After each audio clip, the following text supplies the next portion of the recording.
Are you familiar with FBI Special Agents Kyle Seraphin? I'm familiar with the name. Is that yes? I'm familiar with the name. Familiar with the name. Let's bring in Kyle Seraphin. He's the FBI whistleblower who helped expose government censorship of our First Amendment rights. Now, we only have this memo because a recently suspended FBI agent called Kyle Seraphin brought it to the public, and we're grateful that he did. Kyle, thank you so much for joining us tonight. He's the host of something that strangely is called the Kyle Seraphin Show. Kyle Seraphin, I can't thank you enough for speaking out. I knew you guys were out there, and I knew it was just a matter of time, but you got a lot of guts putting your face and your name to this. You're doing a service on behalf of the American people, and from the bottom of my cracked and broken heart sometimes, thank you very much. Take a look behind the curtain with a real whistleblower and American patriot. Prepare to embrace the uncomfortable truth because this program has no time for comforting lies. Here is civil liberties enthusiast, Second Amendment defender, and recovering FBI agent Kyle Seraphin. Well, hello, my friends, and welcome to the Kyle Seraphin Show. If you are seeing this, that means that I am on the road. I am traveling in Idaho and Montana. And I have left you with some interesting parting gifts for the week that I'm going to be away. I think you're really going to enjoy today's conversation. Pretty heavy stuff. Things that you can walk away with and think that maybe you have a little better grasp of what's going on in this country through an interesting lens. I'm going to be bringing on Joe Oltmann. We're going to be talking about America, about who he is, about why he was demonized, how he lost some social media followings. These are some things that many of you have also experienced. First, I want to say thanks to my friends over at Catholic Vote who make these conversations possible and keep me in the bread money or diaper money or whatever it is that that we spend our money on. I don't even know where it goes. You guys probably don't either. Go to CatholicVote.org. Go to CatholicVote.org and you can sign up for the Loop. Today's Loop is going to be exceptional. Just like every day before it, you guys are going to get an email 6 times a week, keeping you informed about what is happening. It is the best 1 minute's worth of headlines and short blurbs in the news business. I think they do a better job than any of the other news services and any of the other wire services. It's put on by great folks over at Catholic Vote that care about faith, family, and freedom. They are America's top Catholic advocacy group, which means I'm a fan of what they're doing. They have a political wing, but their news organization, folks at Catholic Vote putting out the news, are just crushing it. You guys can also follow them on social media at Catholic Vote. It's very easy. It's straightforward. They are on True Social. They are on Twitter X, and they are also on Instagram. So check them out and make sure you sign up for the Loop. I also want to say thanks to my friends over at, that's right, Patriot Coolers, our OG sponsor, folks that have stuck with us through thick and thin, starting back in February of 23, when we first launched this and we had almost nobody. PatriotCoolers.com, a fantastic company. The promo code to use at checkout is Kyle, K-Y-L-E, saves you 10%. And you get free shipping if you spend $50 or more. What you're seeing on the screen there, yep, that is the Seraphin family minivan, our 50-quart Patriot hard-sided cooler. It says Patriot on the inside. It says Patriot on the roof. It is flat. It is modular. It has tie-downs. You can easily swap out the straps, so you don't have to worry about them if they fail, if they get old. They're easily replaced. It's a great design, and it looks great. It performs well. We use it all the time. We use it for birthday parties, and we keep it in the back of the van just in case we got one of those grocery trips where you're thinking, hey, man, do we have time for one more stop? If you put all of your dairy and your butters and your frozen goods in the back of a Patriot cooler that hangs out with you at all times, you do have time for that one more stop. Go to PatriotCoolers.com. Again, PatriotCoolers.com. Try that promo code Kyle, K-Y-L-E. It'll save you 10%. You could put in the military discount. You could do it another way, but they won't know that the Kyle Seraphin Show sent you, and we'd appreciate it if you let them know. If you guys are in the market for that, check it out. Fantastic company, and we are really appreciative. We'll do one more real quick up front, and I want to say thanks to our friends over at Contingency Medical. Yes, this is going to be a long interview. You guys are going to get a lot out of it, so we're going to put these all up front. Contingency Medical sponsoring the podcast using promo code Kyle at checkout. What are you going to get? You're going to have about a $300 bill from them, and you're going to get an opportunity to talk to a board-certified physician that is licensed in your state. That's very good. You're going to get a prepare pack for all the medical contingencies in your life. As you travel around, you're going to have your own, which I'm carrying with me in Montana. You got your own set of pills, so you don't have to wait for a pharmacy to disperse them. You have to wait for a doctor to give you the prescription when you are already sick. You've been alive on this planet long enough to know what sickness looks like. You got a whole book there that's going to guide you through the right antibiotic or the right antiemetic or the right antidiarrheal for your symptoms. And then you've also got access to them through telehealth. You can actually text your physician anytime you need them. For that year, fantastic opportunity to take things back into your own hands. If you have lost faith in some of the medical industry, this is the way that you can regain it by taking back. And you can use your HSA. You can actually use your flex spending account that you're already putting away money if you have a regular healthcare plan. Again, Contingency Medical, spelled out, contingencymedical.com, and then add the plus pack there, the Contingency Medical pack, promo code Kyle, KYLE. Save a couple bucks on there. All right, ladies and gentlemen, here we go. We're going to have a fun chat with my buddy, Joe Oltmann. And Joe has been getting himself into some trouble. He doesn't behave on social media. He is a suspended. I don't know if he's suspendable, if he's just a guy who got canceled. Joe, what is this? Well, I got you blocked out here. Let me get you. You got thrown off Twitter again. What's going on, man? I did. I got thrown off Twitter again. And I've been thrown off. I think I've been thrown off of everything. The only thing I haven't been thrown off yet is truth. I've got you. I got your truth. We'll plug that at the end for sure. You got a good following over there. You're starting to build it up. Let's start off with who you are. Look, some of my guests probably haven't seen you before. We run in some different circles. So, Joe, where are you from? Where'd you grow up? I grew up in the hood. You're gonna have to be more specific. I grew up in the DMV, the Virginia, Maryland, Washington, D.C. I spent my life there, and then I moved to Colorado about 27 years ago, and I've been here ever since, and just done a lot of crazy stuff out here, and had a lot of fun. And I have a before Jesus and an after Jesus. Which part do you want? Well, let's start at the beginning here. What did you grow up? What did you grow up doing in Virginia, Maryland, the DC area? What was your? I mean, were you into sports? Were you an athlete? Oh yeah, were you a nerd? Yeah, I was an athlete, and I was into dealing drugs. Talk more about this. At 16 years old, I left home at 15 and sold drugs. So I didn't, but I was an entrepreneur, so I wanted to sell drugs in bulk. So I had big packages of them, and I guess I was a mule. So I didn't really sell drugs. I muled them. And so I did that for a little bit. And then I just decided that I didn't want to be, that's not the type of guy I wanted to be. And, so I just kind of moved. Sports changed my life, right? So played football and basketball and wrestling. And then I moved to, I went to school, and then, man, and the rest is kind of a blur. And what did you study? I hung out with five guys in school, and one of them went to jail for 15 to life. Was it for a violent crime? I mean, he got in a fight, hit a guy hit the side of a table, fell over and died. But I mean, it's kind of I actually haven't told that story ever. Let's talk about it. But he is he's a plumber now, so he's out of prison. He loves Jesus. But because we both were in a different life then than we are now, I think we both decided that just because I can see that he's changed and he can see that I changed, we hung out with each other when we weren't changed. Does that make sense? Yeah, your connections from literally a different life. Yeah. So then I went to I kind of start from the in Colorado part, because there's a lot of stuff that happened to me when I was a kid that I was just bad. I was just not a good kid. I'll just tell you, I was not a good kid. But not dumb. No, I was not dumb. And I was a really good entrepreneur, because I figured that standing on the street and selling drugs would be one thing, but selling drugs in bulk, where I have to just spend 3 hours doing it and you make like $4 or $5 grand. You only have to do it once a month. Right? Way higher payoff, way lower exposure. What drugs were you moving? I'm really curious. What was the thing that you were moving at the time? I think it was cocaine. You're given a package. Let me just tell you how it works. I mean, you were in the FBI, so you probably know this. You're given a package. You're given instructions. Typically, it just goes in. You're transferred from one place to the other. So I just transported from one place to the other, and I didn't ask a lot of questions. I did ask after the second time of them handing me money that my money be separate than their money, because I didn't want to go back and hand somebody an envelope and wait for them to give me money. I just thought it was too risky. So I was like, hey, can you just split it out for me so that I can, so mine's in a different envelope. Just limit your exposure time there.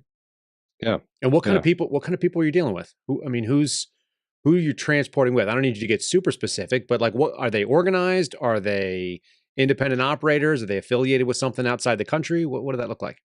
You know, there's a saying, loose lips sink ships. Mm-hmm. And I don't think there's any time limit on that. Right?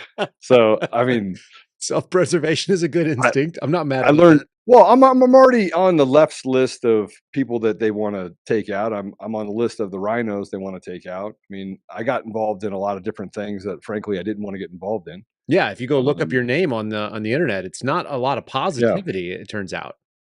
Yeah. Well, it was at one time. I mean, Sure. I'm a 2020 Ernst& Young Entrepreneur of the Year finalist, right? I mean, I built a tech company from a cocktail napkin to one of the larger data companies in the country. I'm a gun dealer now. People I literally calling have, you at all hours? yeah, people call me at all hours, especially when I'm on the podcast with you. That's really It's kind of okay. a different one. No, but People don't know this, but before we got started here, you're like negotiating out selling off a vehicle. You got your hands in a lot of pies. But okay, well, I'll accept the so I loose bought, lips. I have this GTO. Anybody want to buy it? It's a 67 GTO. I've had it for about 7 years. Mhm. And, you know, I have a new toy that I bought, which is a 1980 911 SC that I want to do some work on. And so my wife said, no more toys. So my cousin had somebody that wanted to buy it, and they're literally going through it saying they wanted to give me less money than I wanted to take for it. And so I told him I'd pay him to sell it. Yeah. So he's trying to get me to sell it for as little as possible. And I'm trying to figure out if he's maybe putting some money in his own pocket. But he's an East Coast boy too. There's that hustle attitude. Okay, let's push you. Okay, East Coast. You, at some point, did you decide that the drug game was not for you? Did you decide there was some danger there? What was the calculus that made you move out to the mountains? Or was it running after a girl? There's a lot of reasons why people run off to No, different I places. mean, I came here because of I moved here with a girl. Mhm. I moved to Colorado with a girl. And that didn't work out, you know, but from that relationship came 2 beautiful children, who now are grown. And we're still friends. Then again, I'm still friends with, I don't know if I should say this on here. I'm friends with most of my ex-girlfriends Mhm. still. That's probably a good thing to have I in don't your. have, yeah. Nobody So, and wants. I'm friends with my ex-wife, and I mean, my children are amazing. It Yeah. keeps you from having like strangers showing up that have some deep seated hatred for you. I'm sure. The Well, more we can eliminate those people. I mean, they're different kind of strangers. I know you've had some Antifa run-ins, but having people in your personal life that actually know something about you, that actually might have a reason to either think, if they think positively in your past, that's good. Okay, so chase a girl out there, it doesn't work out. You got 2 kids coming out of it. You told me you were going to yeah, tell me. kids are Go ahead. kids are amazing. So then there's another part in this that's kind of every part of my life is not normal. Mhm. Like, it's just not normal. My dad's black, my mom's white, my whole family's interracial. My brother was murdered by a police officer in 2017, um, in the DMV. I I run guns now, so I mean, I have 3 gun stores and 5 ranges, and we're the largest seller of guns and ammo, and or one of the largest in Colorado. We're a Sig Elite dealer. We have a lot of fun. I've dabbled in pretty much everything. But before I got into all that stuff over the last 17 years, I kind of ran with a bunch of guys that thought that I was just smart and special. And so, you know, I built up a couple companies before, made a bunch of money in my 20s, thought that I was untouchable. You know, the old Kool-Aid adage, you know, you drink your own Kool-Aid and you find out real quick that, you know, you're not too big to fail. And so you know, I did a bunch of cool things, and then 2007 happened. I got defrauded out of a hedge fund. I mismanaged people and capital. I blew up 2 companies. Really, just catastrophic business failure, and that happened in late 2006. And then in 2007, I guess that's when kind of my life just changed for the better. Let's talk about that. What happened? Um, I mean, from a faith standpoint, I think Jesus just kind of grabbed a hold of me. I mean, I couldn't stop thinking about. I remember sitting in this room and someone was talking about taking Jesus out of a box, and I just seen all these different things. Yeah, thanks for that coffee. Appreciate you. Um, I've seen all these different things in my life. I've seen, you know, I'd seen a lot, I mean, growing up in DC, you just see a lot. You see a lot of violence, right? And then my parents were kids having kids when they had me and my brothers. And so they talked about taking Jesus out of a box. And so I did. I took Jesus out of the box and started just studying the Bible. And all my friends that I hung out with didn't really want to hang out with me anymore because they'd say I was a Bible thumper, and I'd talk to them about Jesus. And it got really weird for me because I couldn't figure out how it had taken me so long to get to a place where that was my focus, like that was my true north. And in the middle of all that, I'm fighting lawsuits, and I'm losing money, and I'm fighting the state, and I'm getting in all sorts of. I mean, just I'm not. There's no fight or flight. It's only fight. I don't have a flight in me, and I've always kind of never walked the line. So here's the line, and everybody's like, "Hey, you get close to the line. You can't do anything illegal. You can't do anything unethical." Well, I stay completely away from it, even if it costs me money. Well, in this case, in 2007, everything came crashing down around me, and it had a lot more to do with the fact that I was just in that fight or flight, or excuse me, I was in that fight mode, and and I just didn't pay attention. And I was just not doing what I think you should be doing. Um, I didn't honor my girlfriend, who at the time, who's my wife now, and I just didn't. I didn't do right by the people in my circle. I was a playboy, and so my life changed. In 2007, my life changed. And I remember somebody calling me saying, "Hey, do you want to go to the Middle East?" And I didn't, I hated Middle Eastern people.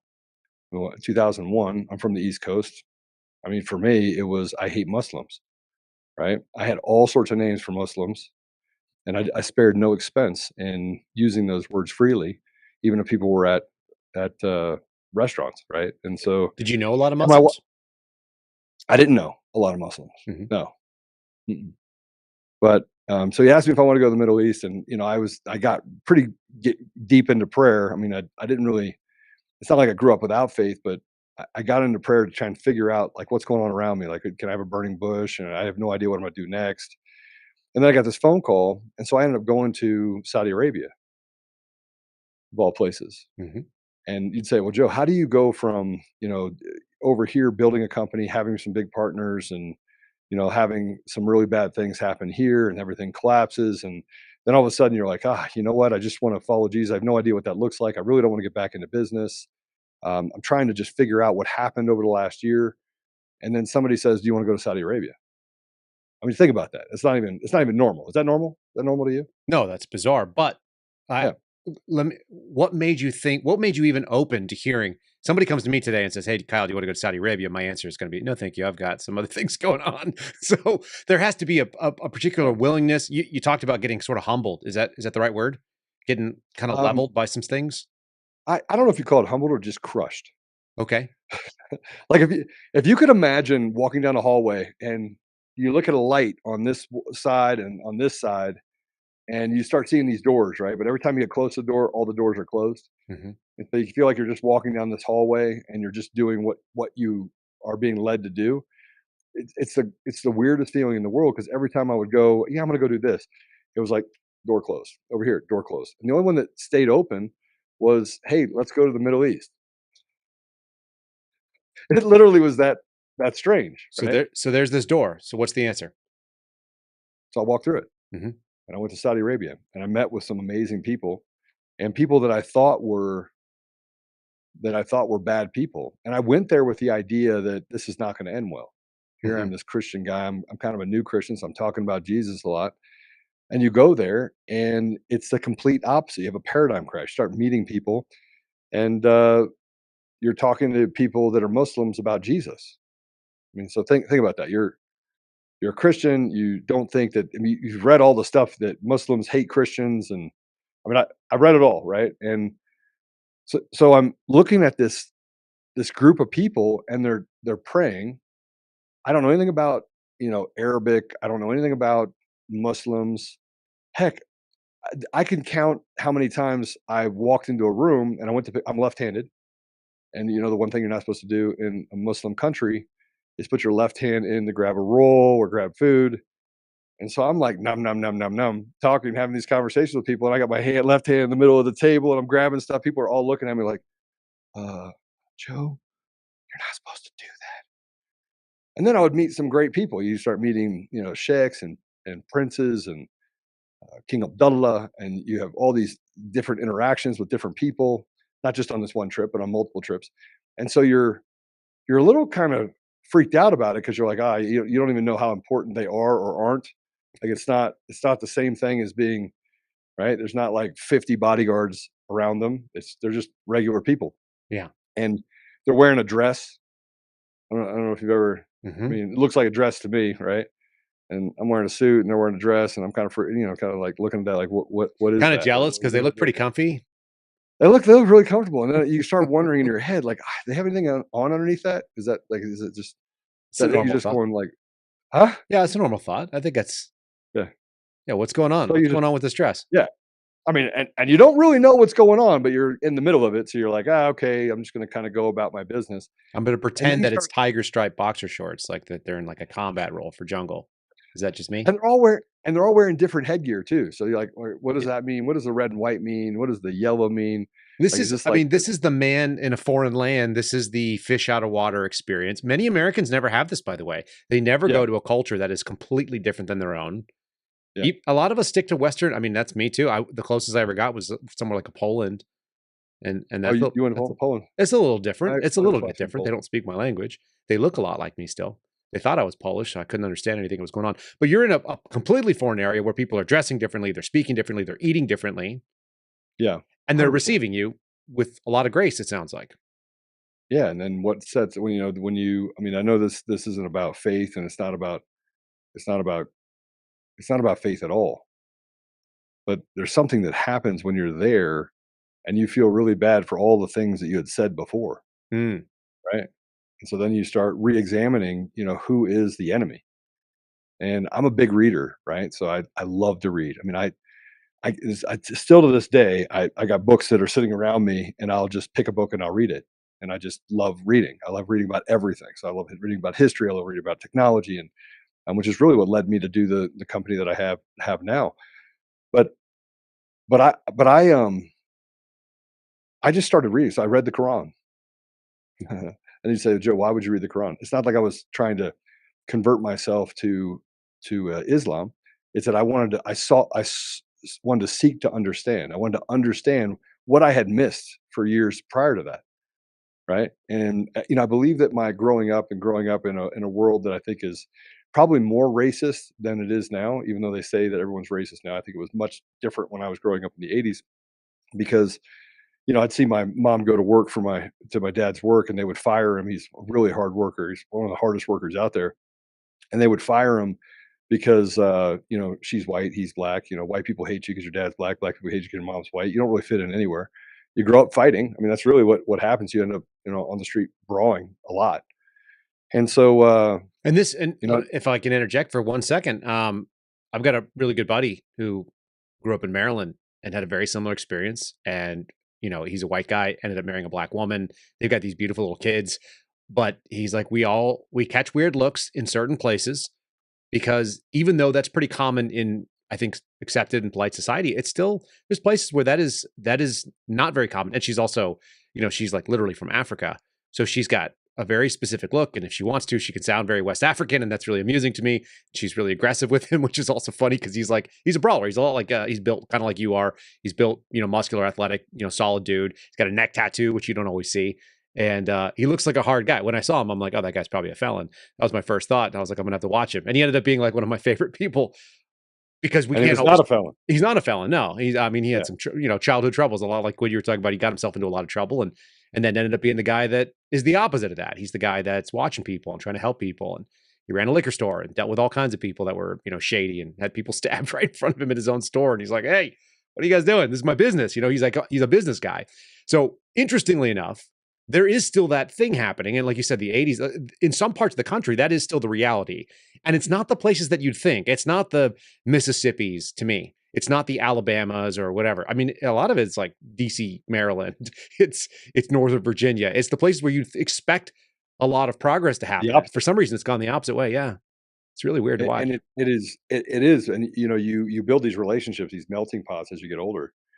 And then you start seeing that that doesn't carry over necessarily to the professional world. Mm-hmm. And, obviously nobody knew that my dad was black. And so I would go into these business deals. And I remember losing lots of business deals because they would use the N word. We sitting at the table, and this business guy that wants to invest a bunch of money in the thing that I'm doing use the N word. And, I'm triggered.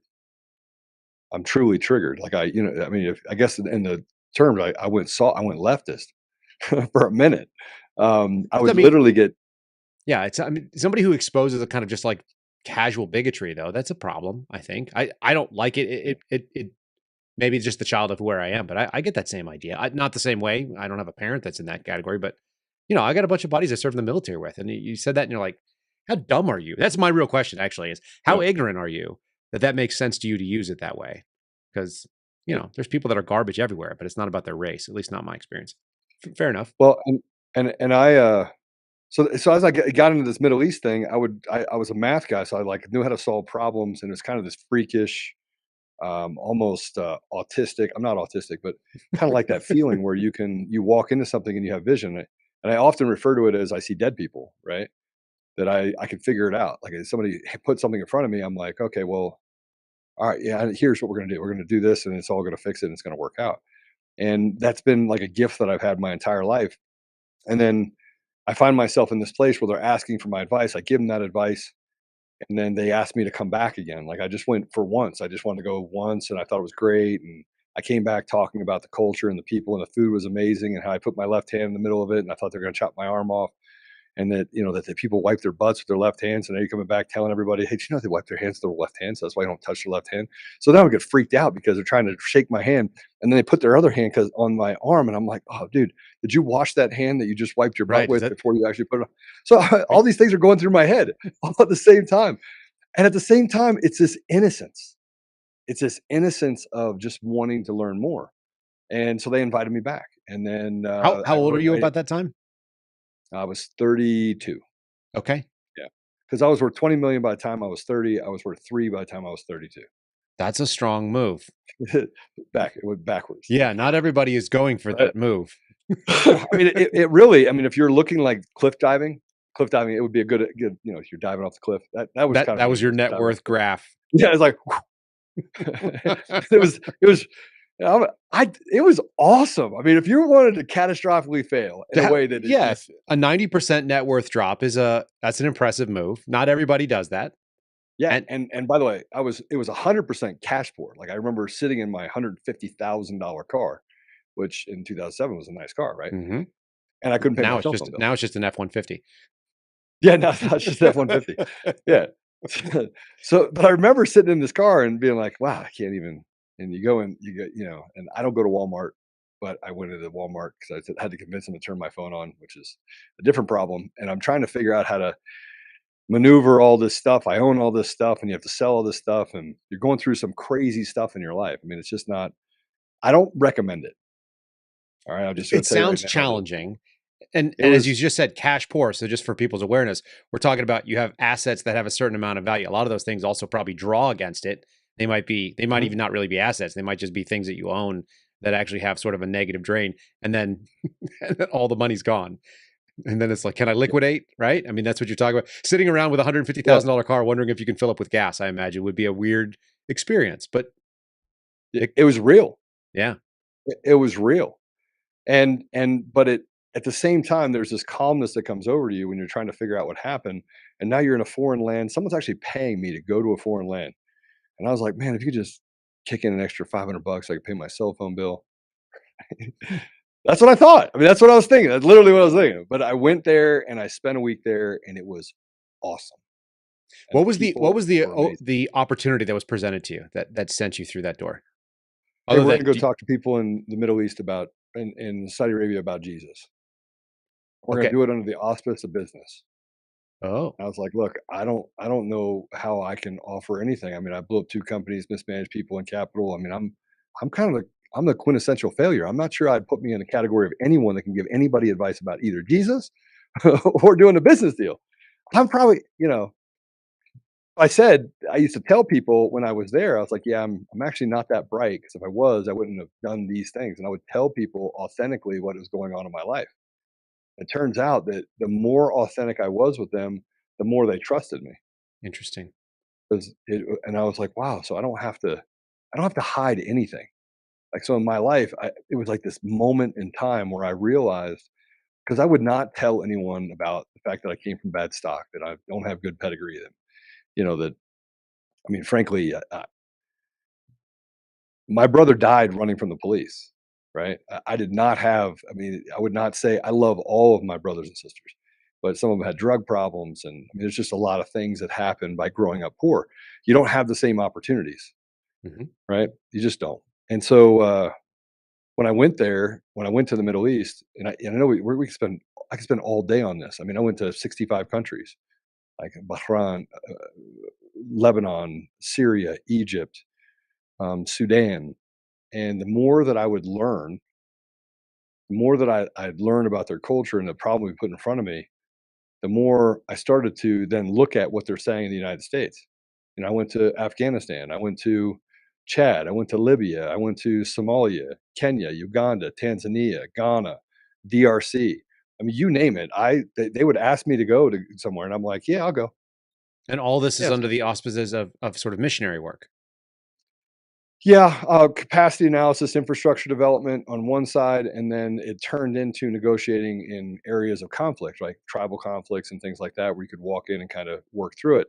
And then through that, I'd have to be really careful, because that in certain countries you have OFAC, Office of Foreign Asset Control, and you are not allowed to give material advice to terrorists, right, or terrorist designated nations.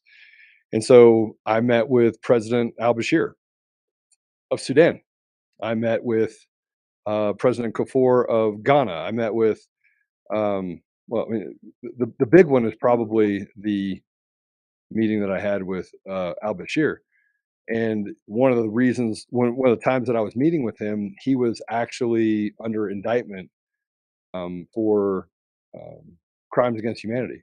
Hmm. Right, so he got indicted at the Hague for genocide and ethnic cleansing. So I started reading about um, Norris and Pendergast of John Norris, John Pendergast of Save Darfur. I don't know if you ever heard of that organization, I Save remember Darfur. them. Hmm. And so I was like, well, I have to go to Darfur. I have to go. I mean, that's the first thing you think of, right? It's like, let's go. I was like, let's go. And I I would put be a myself, pass on that. I would think maybe I shouldn't go there. That was my first thought, but I appreciate different strokes. So you're reading that and you're like, I got to go to this place where there's conflict and people are dying. And hey, so let me do this. Hey, can you go grab what's on my desk? Little thing on my desk. Can you grab that for me, please? I think your audience probably needs to hear this. There's something that sits on my desk every day. Mhm. And when I went to the Middle East, I actually went to the Middle East with the idea that this is it. Like, I've lived my life on a knife's edge since 2007, as in, I'm just going to choose the right. I'm always going to choose what's right. Always going to choose what's right. I don't care how difficult it is. My dad, when he was younger, used to say, "Hey, what's right is rarely popular. What's popular is rarely right." And so I'm just going to walk that path. And I got really good at walking that path, but it put me in a lot of bad situations. And then it was like chess for me. Like, how do I find my way out of it? How do I get my way out of this? So I went to Darfur, and I tried to see if there's ethnic cleansing or genocide. Mhm. Right. And what do you think I found? I don't know. Tell me. I found none of it. There was no genocide or ethnic cleansing. It didn't exist. They've been intermarrying for thousands of years. There was no signs of any government structure at all, other than the 3 or 4 people that they got to say that people came in these Sudanese, army fatigues, and wiped out. That there was no signs, there was no indication, there was absolutely zero evidence that either one of these things actually exist. And therefore, and raised $6 billion. And that's what the charity was doing. How much visibility did you have? What was going on? I mean, how in the intelligence world we talk about confidence in your assessment. So, what is the possibility that there was something going on you couldn't see it? Any confidence that Right? that You have 43 Darfurian rebel groups. You have the Chadians. You had the Janjaweed. You had the uh, yeah, Libyan army. You have a country literally that has no borders, Mhm. in an area that literally, when you go in and you talk to the people, you sit down and talk to the people, they're like, yeah, that's not true. That's not true. Right. And I'm talking people. Look, I'm going to tell you something. To be where I am now, I loved what I was doing. I mean, I know that I saved people's lives. I know that I was in the north part of Kenya, and they had a poacher out there, and I'm with KSE, which is the Kenyan security forces in Kenya. And um, uh, penalty is for a poacher? I assume it's death. On the spot. Mm-hmm. I just walked over and stood in front of him. I was like, "Yeah, you're not killing this guy.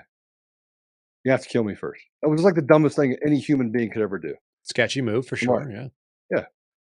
Yeah. And they used to call me the crazy Mzungu, crazy white, the crazy white. Now, I'm telling you right now, I was there in Darfur. Mm-hmm. And I started to dig in because I like to dig into things. And I went and found out Susan Rice at the UN. And then I got to meet with President al-Bashir, and I got to meet with other people around him and ask questions. And then I got to be in the room when we were talking about what did they really need. And you start talking about sanctions. And I went to Kanana Sugar, which is one of the largest producers of sugar in the world. And it's the only part of Sudan, by the way, that is not considered a part of the sanctioned nation. It's like it's everything else around it is sanctioned. Mm-hmm. Kanana Sugar is not inside of Sudan. And I was like, well, how is that possible? And then I started looking into QRTs, right, which is the quantitative factors of how you can actually import sugar. And I started just digging into the why, the politics of things. And the more I dig, the worse it got. And I'm like, this can't be. So I wrote this white paper that there's no genocide or ethnic cleansing, and that this is all manufactured by this person named Susan Rice. And then somebody came and talked to me and said, you can't turn that, you can't do nothing with that. Like, you'll be dead, right? And so I was like, all right, well, just take my name here. Can you do something with it? They're like, yeah. I'm like, here you go. I just hand them the report. I said, you can check out these people in these areas, but they've been intermarrying for thousands of years. That's, how do you ethnically cleanse an area that is not? Yeah, there's no gender ethnically- distinct, or there's no racial distinction, or there's no ethnic distinction, is what you're saying. No, and if you talk to the people there, it's not really a thing. Hmm. Right? Now, you're talking about an area where you could drive for 30 miles, and you would think that you're the only part of humanity that exists. You wouldn't see an animal. You would see nothing. Like, it's like nothingness. You might see a bush. Right? That's it. It's an area that's sparsely populated, right? You pick an area that's sparsely populated that people are spread out, it doesn't make any sense. And I used to ask lots of questions. I would ask more and more questions, and I would come back, and the more questions I asked, the less answers I had. Like, I went and I got this letter from Boeing because we were trying to get parts for to help so that airplanes from the Air Sudanese wouldn't fall out of the sky. And so I would just go back and just ask questions like, hey, is there any way we can help these people? Like, I mean, these are the victims of these sanctions that are put on this nation. And then I started reading into the Abyei district. And I'm spending way too much time on this, but I don't even know if it's fascinating to you or your listeners. But I think that, first of all, you and I have had a bunch of conversations. We talk about American politics all the time. And that's fine. Yeah. And that's easy. And I think we all kind of have a sense of what that is. I'm always interested in formative, in like, why are people the way they are? What makes them tick? And this sounds like it makes you tick in a way that we've never talked before. So yeah, we'll keep digging on it. Let's keep, so you're talking about people at Boeing. yeah, and they, I had this letter that Boeing had sent, that they had sent Boeing, and Boeing had sent back saying, I'm sorry, we can't get you parts. And so I just thought, there's got to be a way to get them parts. But Sudan's on a sanction list, Mm-hmm. right? And I can't give material support to Sudan or any nation that is considered a terrorist. You can listen, but you can't give any advice. I mean, it's kind of and you're there because you really want to help, right? And they give you one problem to solve, and you solve that problem, and then you move on to the next problem, you solve that problem. And so people start to trust you in this area because you don't have there's no agenda. It's not like you show up and you're like, okay, give me a suitcase with $5 million in it, right? I mean, that happened there a lot. You'd see it, not with me, but you'd see it. And they tried to give me a at one point in a different environment, and I was like, yeah, I'm not interested. Because in my gut, I was like, either somebody is setting me up or somebody wants to own me. That's all the things that kept going through my mind, right? Hmm.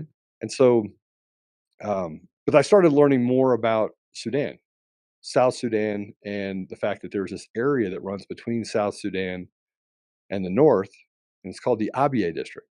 Okay. It's an oil-rich district. And when all of this stuff was happening, when President al-Bashir was being accused of crimes against humanity, guess what they started finding? Mm. And so I started looking at the fact that the U.S. couldn't control it in foreign policy, and you'd meet people that would ask you lots of questions, and you learn, hey, that's probably a CIA guy. We probably should stay away from him, because I will tell you, the CIA does hire some really sharp people, sociopathic, but still some sharp people. Hmm. And then I started getting involved in South Sudan because it's not a sanctioned part of it. And so I started meeting with people that were down in South Sudan in leadership because I wanted to know more about what was really happening. And then there was supposed to be a transfer of wealth, which was a cut for South Sudan. And South Sudan was saying they never got it. Well, somehow in the middle of all that, they did get it. And I happened to be there when they did get it. So that I knew they got it, but they were saying they didn't get it. And so then that's the first point where you're like, well, what is happening here? Right? How is this a thing? How is this? And you start figuring out that nothing is what it seems. And then the more nations you go into and the more times you come home, they're saying one thing about the Middle East, and I'm there seeing something totally different. And then they're saying stuff about Africa, and I'm seeing, they say China's a real problem in Africa, but China's the only one that went into some of these nations and actually built what they said they build. And the United States would come in and say, hey, we want to give them money, but they didn't give them money, right? And we're going to promise this, and they never show up. And then you have these NGOs that are basically, I can't even tell you how many times I would go to there for a project, and the pastors that are supposed to be doing pastoral work are sleeping with the young girls in the hotel room. It's like a revolving door of girls coming through the hotel room of a pastor that's over there to supposedly do work for an NGO. And the more I got into it, the more I just thought, I have to solve problems. I have to solve problems. I have to solve problems. I have to solve problems, which brought me to the Middle East even further. And I got to go to Afghanistan. I got to go to Iraq. There's times that I had to leave my passport at the border where I'm like, I'm not, I don't even know if I'm supposed to go in here. So I'm just going to go.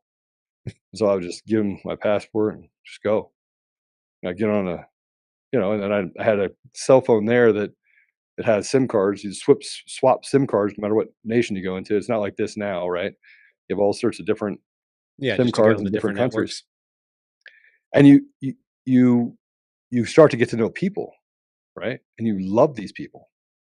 You love people in Africa. You love people in the Middle East. You learn to it becomes your central point. And then there's a guy named Jeffrey Sachs at Millennium Project. I don't know if you ever heard of that. That was a project Jeffrey Sachs did. He's a Columbia University professor, and he said he was going to find the ways to eradicate poverty in Africa, raise like $8 billion. And so then I was asked, hey, can you go look at these Millennium Projects? And I was like, sure. And he had all this stuff. I read all the studies, and he said, hey, we're doing some great things, and we built a separate deal of commerce, and we're including things that are it's creating just sustainable growth and environments for people in West and East Africa. So I went. There was absolutely zero economic activity happening at all in any of those villages. None, zero, none, not zero. And so I got on this BBC radio thing and I said something, and that led to something else. And the next thing you know, every time I went back and forth into the United States, I'd have people that were like, yeah, step over here, sir. Hey, step into this room. And it was like a 4 or 5 hour deal where I'd have to get questioned and, where'd you go? What were you doing? And again, I believe the transparency was the best deal. So I did that. And then What do you attribute those interactions you had with customs or at the borders as you're coming in? What do you attribute that to? I don't know. All I know is that it was my first foray into nothing is as it seems. Mm-hmm. Right? That you think that people are all on your side, and they would know things, they would say things, and I'm like, wow, how did you? Oh, and I would go into an airport, and I remember I was in this airport once, and they had these expenses that they were paying. They could pay for these expenses, They would do it in cash, and it was weird because he paid in cash, and he would literally put the bills down on one by one on the table, which is kind of uncomfortable. It was like $8,000 in cash. I'm thinking to myself, just I trust you. Just give me the stack, and I'm good. Like I don't care. I mean, you don't have to. You don't have to count it. And but he counted from me, and then all of a sudden I get back and they start asking me questions, and like, where did this money come from? I said, that's expense money. Well, from what? It's just expense money. I learned not to be too overly, giving with information. I gave them exactly what I knew I had to give them, but I never did anything wrong. Here's a line. I'm over here, but I didn't have a whole lot of. I've never had a whole lot of confidence in the government. You just haven't. Yeah, that's probably a So, safe position to hold in probably everywhere where yeah, government exists, right? I always say it's like the worst solution to every problem, even when it's the only solution. So I think that's a safe sort of discomfort. I want to ask you something, because as you're growing up, younger age, getting yourself into trouble, seeing people do bad things, I imagine, right? You see people crossing oh the yeah, line, people getting involved in all kinds of evil activities, and knowing what that looks like. That's pretty small scale. Even drug trafficking is it's person to person. yeah, Now you're talking about going to nations. You're talking about international potential fraud, international people who are presenting false information and taking in not thousands of dollars and not tens of thousands of dollars, but potentially millions or even more. That's, you just said 8 yeah. billion is what I heard, for nothing. They're essentially shining on people that are never going to be able to verify, and you're doing spot audits and going, this isn't It real. was a front. That's It was a front. what does that show you, coming from where you came from, with the things that you previously experienced? Was that surprising? Was that like, yes, of course? Where does that fall into your life experience as you're seeing these things happen in front of you and they're unveiled? All right, so it tells you that you now know how the sausage is made. Mhm. You know how the sausage is made. You know that the system is not designed for people to have opportunity. It's designed for certain people to have opportunity, and they get to choose the winners and they get to choose the losers, and they get to funnel money through these NGOs. This is the first time where I had the foray into knowing about the funneling of money through NGOs, and the fact that USAID food, 40, 50, 60%, I don't know what it is. Most statistics are made up on the spot. So, but it was a large portion of that food that ended up on the black market. Well, the only way ends up on the black market is if they allow it to end up on the black market. And you got NGO organizations, and one in particular that had $300 million over 3 decades that they had funneled through it, and all they had to show for it is pit latrines in Kibera, which is one of the biggest slums in Africa. It's right inside of Nairobi, Kenya. The Right? And the acronym you use, the food organization, what is it? What's the acronym? USAID. And what is USAID specifically supposed to do? What They is the mission of So they're USAID? supposed to supply food to indigenous and poor communities around Africa and some parts of the Middle East and or Asia. And that's 100% Right. US funded, US government No, funded? it's actually, so you have World Bank and you got a couple other organizations, and the UN kicks money into it. So it's a multinational effort, but Mhm. the United States is the one that kicks in a majority of it. So it's like buying a stage name, right, for a stadium. Same thing can be said um, for USAID. Got it. And it's really kind of a weird organization, because you'll start to ask questions and you can't really figure out, what logistics look like. And so you have the United States that basically runs it, and then you have all of these people that are bringing food in, grains in, and then man, there's so much I want to tell you about this. I literally could do a 50-hour podcast on things that I discovered when I was over in the Middle East and Africa. I met with Guantanamo Bay prisoner 345 Sam El-Haj in Doha, Qatar, at Al Jazeera. And I walk in, you have this really tall man, he sits down, and we start talking, and he's this gentle giant. Well, he spent years in Guantanamo Bay being tortured, and I had to ask him, what was it like? And this grown man crying, What country was he right? from? He's from Sudan. He was a cameraman Mhm. that was in Iraq. It's a fascinating environment to be in, and I could talk to you about being the only white person on the street in and you could see kind of the hatred on certain people as you walked by. Like they hated you because you were they assumed you were a Westerner, you were an American, and the amount of just stuff that has happened there as a result of us, right? And things that I saw and I started reading on, and you talk about what happened in long before 2001, where hundreds of thousands of women and children in Iraq were killed, right? And Madeleine Albright. I always refer back to this. Madeleine Albright in 1996 60-minute interview, when asked if the sacrifice of those 500,000 children were necessary and did it was it worth it? She responded, "I think it was. It served our interest." It blows my mind that killing off 500,000 of anybody would be worth it. Madeleine Albright's a real interesting character, isn't she? I mean, I remember she was kind of lionized by at least anybody that wasn't paying attention. And I was a kid when I remember the stuff going on in Bosnia and happening in the Balkans. Then you go back and you find out that like they destroyed a whole bunch of stuff, and she owned the only telecom interest there, and there's all these weird conflict of interest. And you start thinking like, man, you talk about how the sausage is made. There's some, everybody likes to think, and I think this is the one thing that you probably got to see a little bit of. We both kind of see some of this now. Everybody would like to think the problem is really simple. It's a couple of evil people driving some evil cabal, but it's not that easy because there's a lot of evil people. They all have co-aligned interests. They don't have to know each other. They just all have to agree to be morally flexible, and everybody gets rich as long as you don't care what's right and wrong. And that's a very different animal. It's so much harder to try to even grasp because it's such a big problem. I have to imagine that that's some of the issues that you're seeing, because you're talking about U.S. Aid, an organization that's literally designed to just hand out food. And now we're talking about 40, 50, 60% of the proceeds of it going into black market. Somebody's getting really rich over that. Somebody's getting a lot of influence over it. Right? Somebody's getting a lot of power and pull and access with whatever that is. Maybe it's our government, maybe it's other people, and maybe it's, just people who are business folks that saw an opportunity. Like there's so many evils that are open there as long as you're flexible to it. Yeah. And it, I had no business being there. I had no business being there. I had no business solving the problems that I solved, and I solved big problems. I had no business being in the room in 95% of these meetings. I had no business, going over there and kind of ho-humming, and I call myself the Forrest Gump of pretty much everything, just kind of walking through. The only thing I didn't have is a Bubba Gump shrimp company. And I'm just walking through and I'm like, "Oh yeah, Joe, can you fix this?" "Yeah, sure."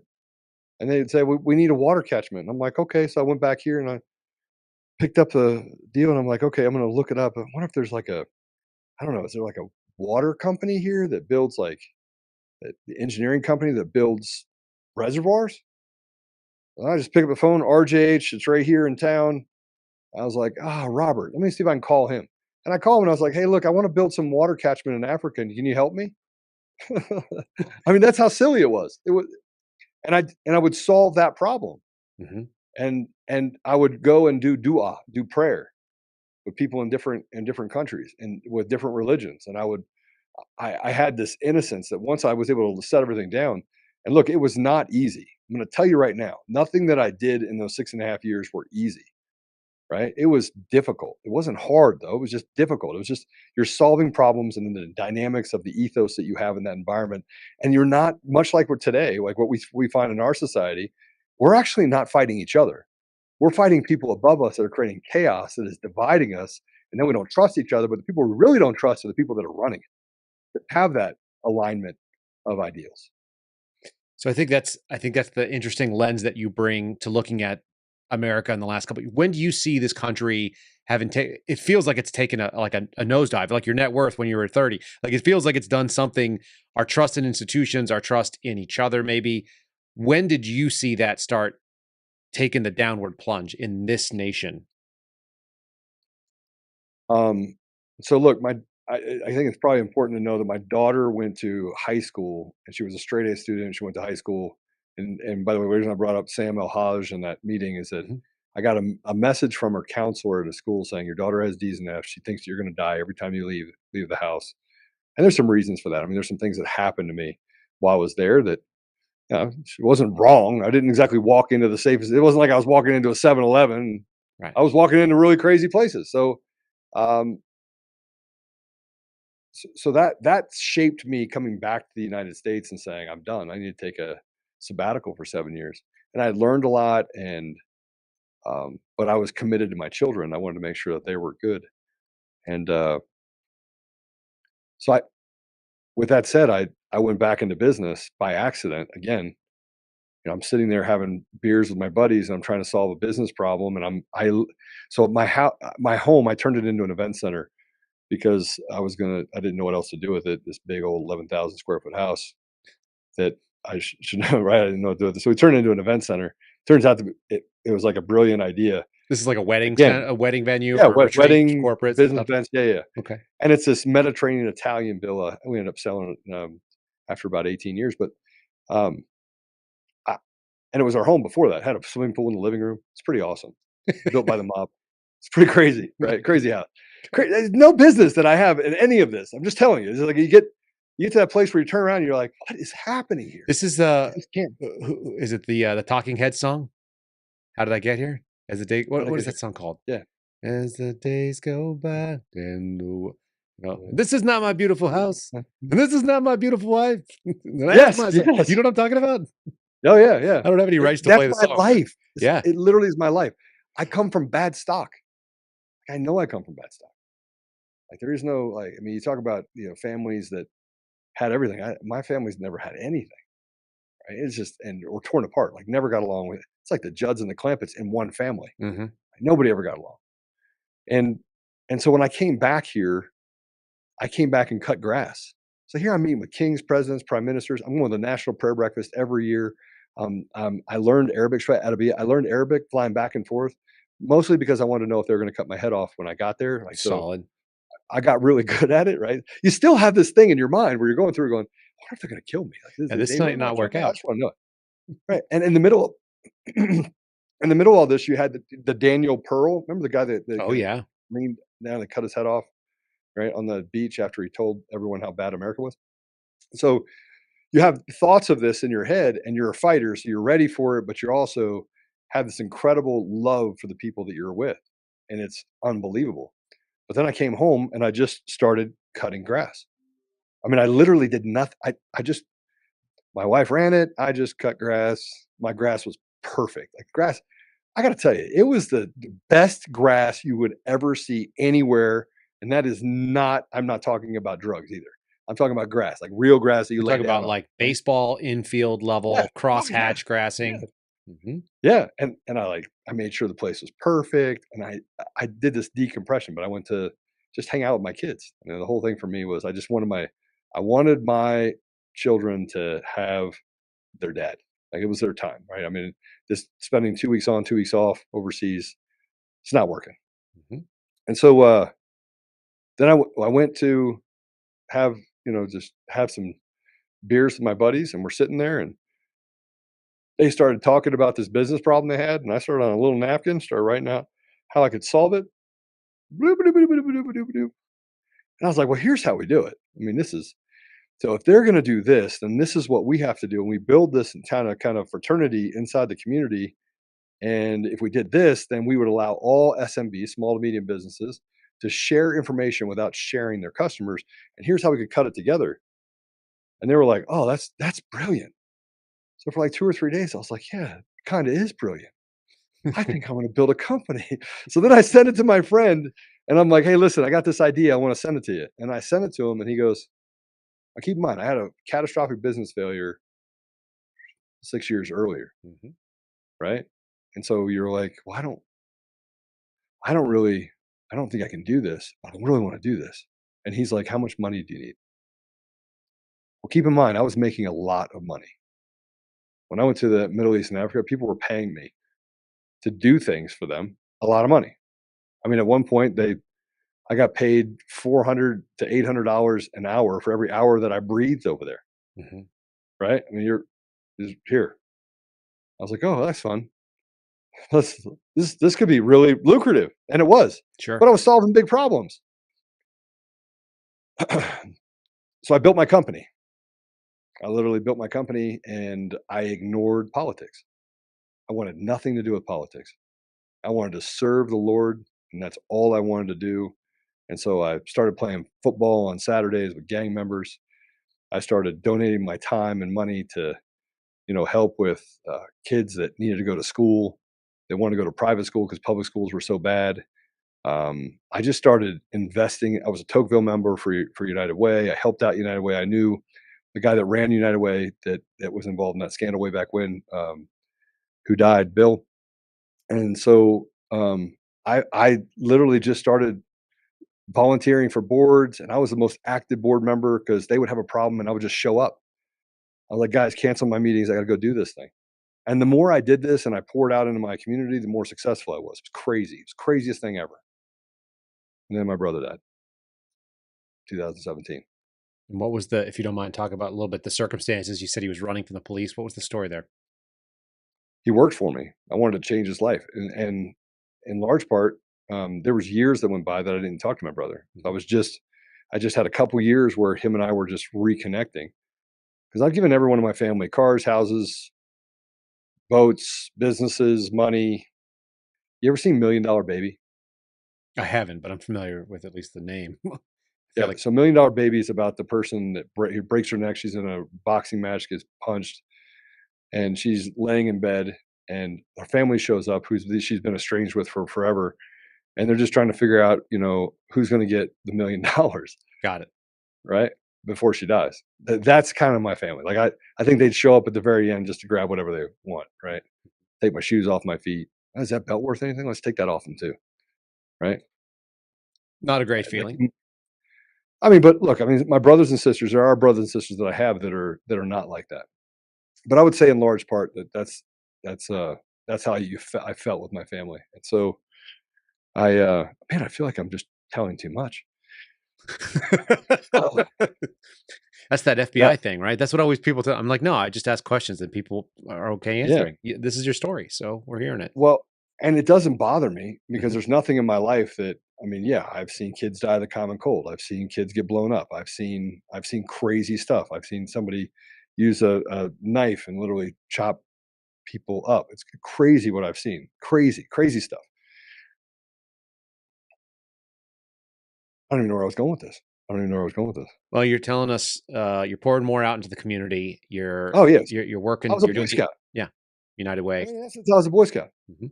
But I learned through the 6 years how to negotiate in an environment, and I'm not afraid of anything. Like it's like I was forged in this environment, and I'm not, and it's not an unhealthy.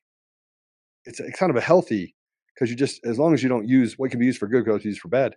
But then my brother came to work for me for a couple of years, and in 2017, he was out past midnight and was on his motorcycle with my other brother and two friends, and cop comes to mess with him, and they all take off. Well, they centered in on my brother, and they chased him for 30 minutes. I still have the recording of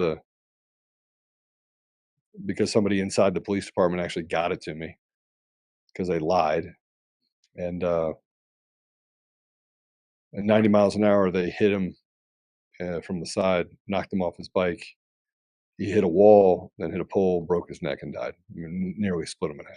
Mm-hmm. So, I like to say that he shouldn't have run, but it shouldn't be a death sentence. Right. Right. There should be some sort of understanding. And look, I'm all about accountability, but you had his plate number. You can just pick him up in the morning. And they said, you have his plate. I said, yeah. So I guess and he's on a motorcycle. Yeah. And I guess that's the public safety issue, right? The question is this: is a guy running 90 miles an hour on a motorcycle? Because look, I come from both sides, but I think we can see it real fairly. You're in a car, you're doing 100 miles an hour. You could hit anybody. That could be the end of those people. You hit somebody in a motorcycle at 90 miles an hour, it's just you. It's pretty much just you. If you hit any modern vehicle at that speed, it's your own problem. You might damage their vehicle. It's probably going to be a bad day for their insurance company. It's going to be a terrible day for you. We agree on that. And so the motorcycle, I don't know, like they let motorcycles go all the time, mostly because why would you engage in a sustained chase with motorcycles specifically? Usually they'll end up hurting themselves. That's pretty much the only person who's at risk. It's not a public danger. I will land on that one, on that side. when we look at them fairly. And that's tough though, because then you've got the other thing is those cops, they have that instinct. It's either bad policy, questionable training, or maybe somebody just was like, hey, it's midnight. What else are we doing? All that is really sad. That becomes a tragic scenario for basically just you and your family. Because, well, I'm sure the cops didn't feel good about it either at the end of the day. Like none of them are high-fiving. Oh, no, they covered it up. Well, that may be the case, but that's not, I don't think any of them are probably sleeping and thinking like that was the best thing I've ever done in my life either, right? I mean, Well, they didn't tell us that they hit him off the bike. They said he lost control, but we found Interesting. paint from the cruiser on the side of his bike. Was there a dash And cam? Is that what you've seen video-wise? Is that what you're talking about? no, we couldn't get access to anything. Hmm. But I ran a data company, so I was able to run coordinates on cell phone data and things like that to figure out who was in the area, and they lied about that too. So, I mean, they just lied about everything. And frankly, they wrote these articles about how my brother was, that he had been in trouble with the law before. Yes, that's true. That's true. He had a DUI before. They said he was a drug dealer. He was not a drug dealer. Matter of fact, he wasn't the drug dealer, and it would have been me. And he's 7 years younger than me, so that would have been a long time ago. Yeah, the previous life. And so that sent me on a tailspin a little bit for about a year and a half, and feeling guilty that I couldn't save my brother. sure. I've done all these great things, and I lost probably. I mean, everyone has their favorites and their brothers because he just had this kind soul. But and then I just came out of it, right? And I have a beautiful wife, and my wife is amazing. My children are amazing, and so then then you fast forward. I was an Ernst & Young Entrepreneur of the Year finalist in 2020 when all this stuff happened, and got involved in getting the communities to stand up, and that led me to be on that call with Eric Coomer. What is that call? Tell people what that call is. Oh, the call from they were starting to write bad stuff about me. I had this video that I put out where I got like 3,000 people to show up to the Capitol to say, hey, we're going to open our businesses. This is when they said you can go to Target or the liquor store, but small businesses don't know how to wash their hands. We need a daddy. And so they were shutting down small to medium businesses and really hurting them. And we had a healthy dose of bigger businesses and smaller businesses. And we found ourselves having this conversation where we're like, why are we taking the Constitution, balling it up, throwing it in the trash for a virus? And again, I like to read, so I started reading. I'm like, this is bunk. This is a lie. They're not. And why is the media lying with such veracity? And why are they doing this? It doesn't make any sense to me. And then, so then Antifa came out, and it went from getting businesses to open up to how do I protect my community because they're going to burn things to the ground. And so I met with. This is all in the backdrop of 2020. Am I correct? Yeah. All right. So let's mentally set the stage. And you're in, is it, what city are you in roughly, or what's the closest big city? Denver. Okay. So Denver, Colorado. Where were you guys on the scale of, like, I don't know, 0 to Seattle, 0 to Minneapolis? How bad was it? They got one day of burning buildings and breaking windows. One day. Okay. And we organized. We started seeing some really weird stuff happen, right? And you would think that I'd be on the FTP side, right? F the police. I'm the opposite, right? Sure. I believe you give up to Caesar what is Caesar's. You respect the law. You respect the police if they respect you. I mean, if they don't respect you, then it's a different deal. So the police were good in my neighborhood, but they weren't necessarily good in Denver, right? But I think it's individualistic. You have bad cops, you have good cops. We should just do a better job of holding bad cops accountable, right? And so when all the stuff happened with George Floyd, that's when all the stuff with the violence started. And so we came in and started doing crazy stuff. We said, okay, we're going to show up with 300-400 deep, and we're going to go to different areas. And we had tactical units. This organization was led by a guy named Tig Tigan, John Tig Tigan. So Benghazi, 13 hours, the guy that was on the I met protecting Tig. Americans. Uh-huh. He's amazing. Yeah. He's really actually one of my best friends, and I love that man. Love him. I met him at SHOT, and I met one of his buddies that he used to shoot tactical games with, Peter Johnson, and both were solid good guys. Yeah. So, he called people to get together and said, let's protect our communities. And wherever we went, they backed down.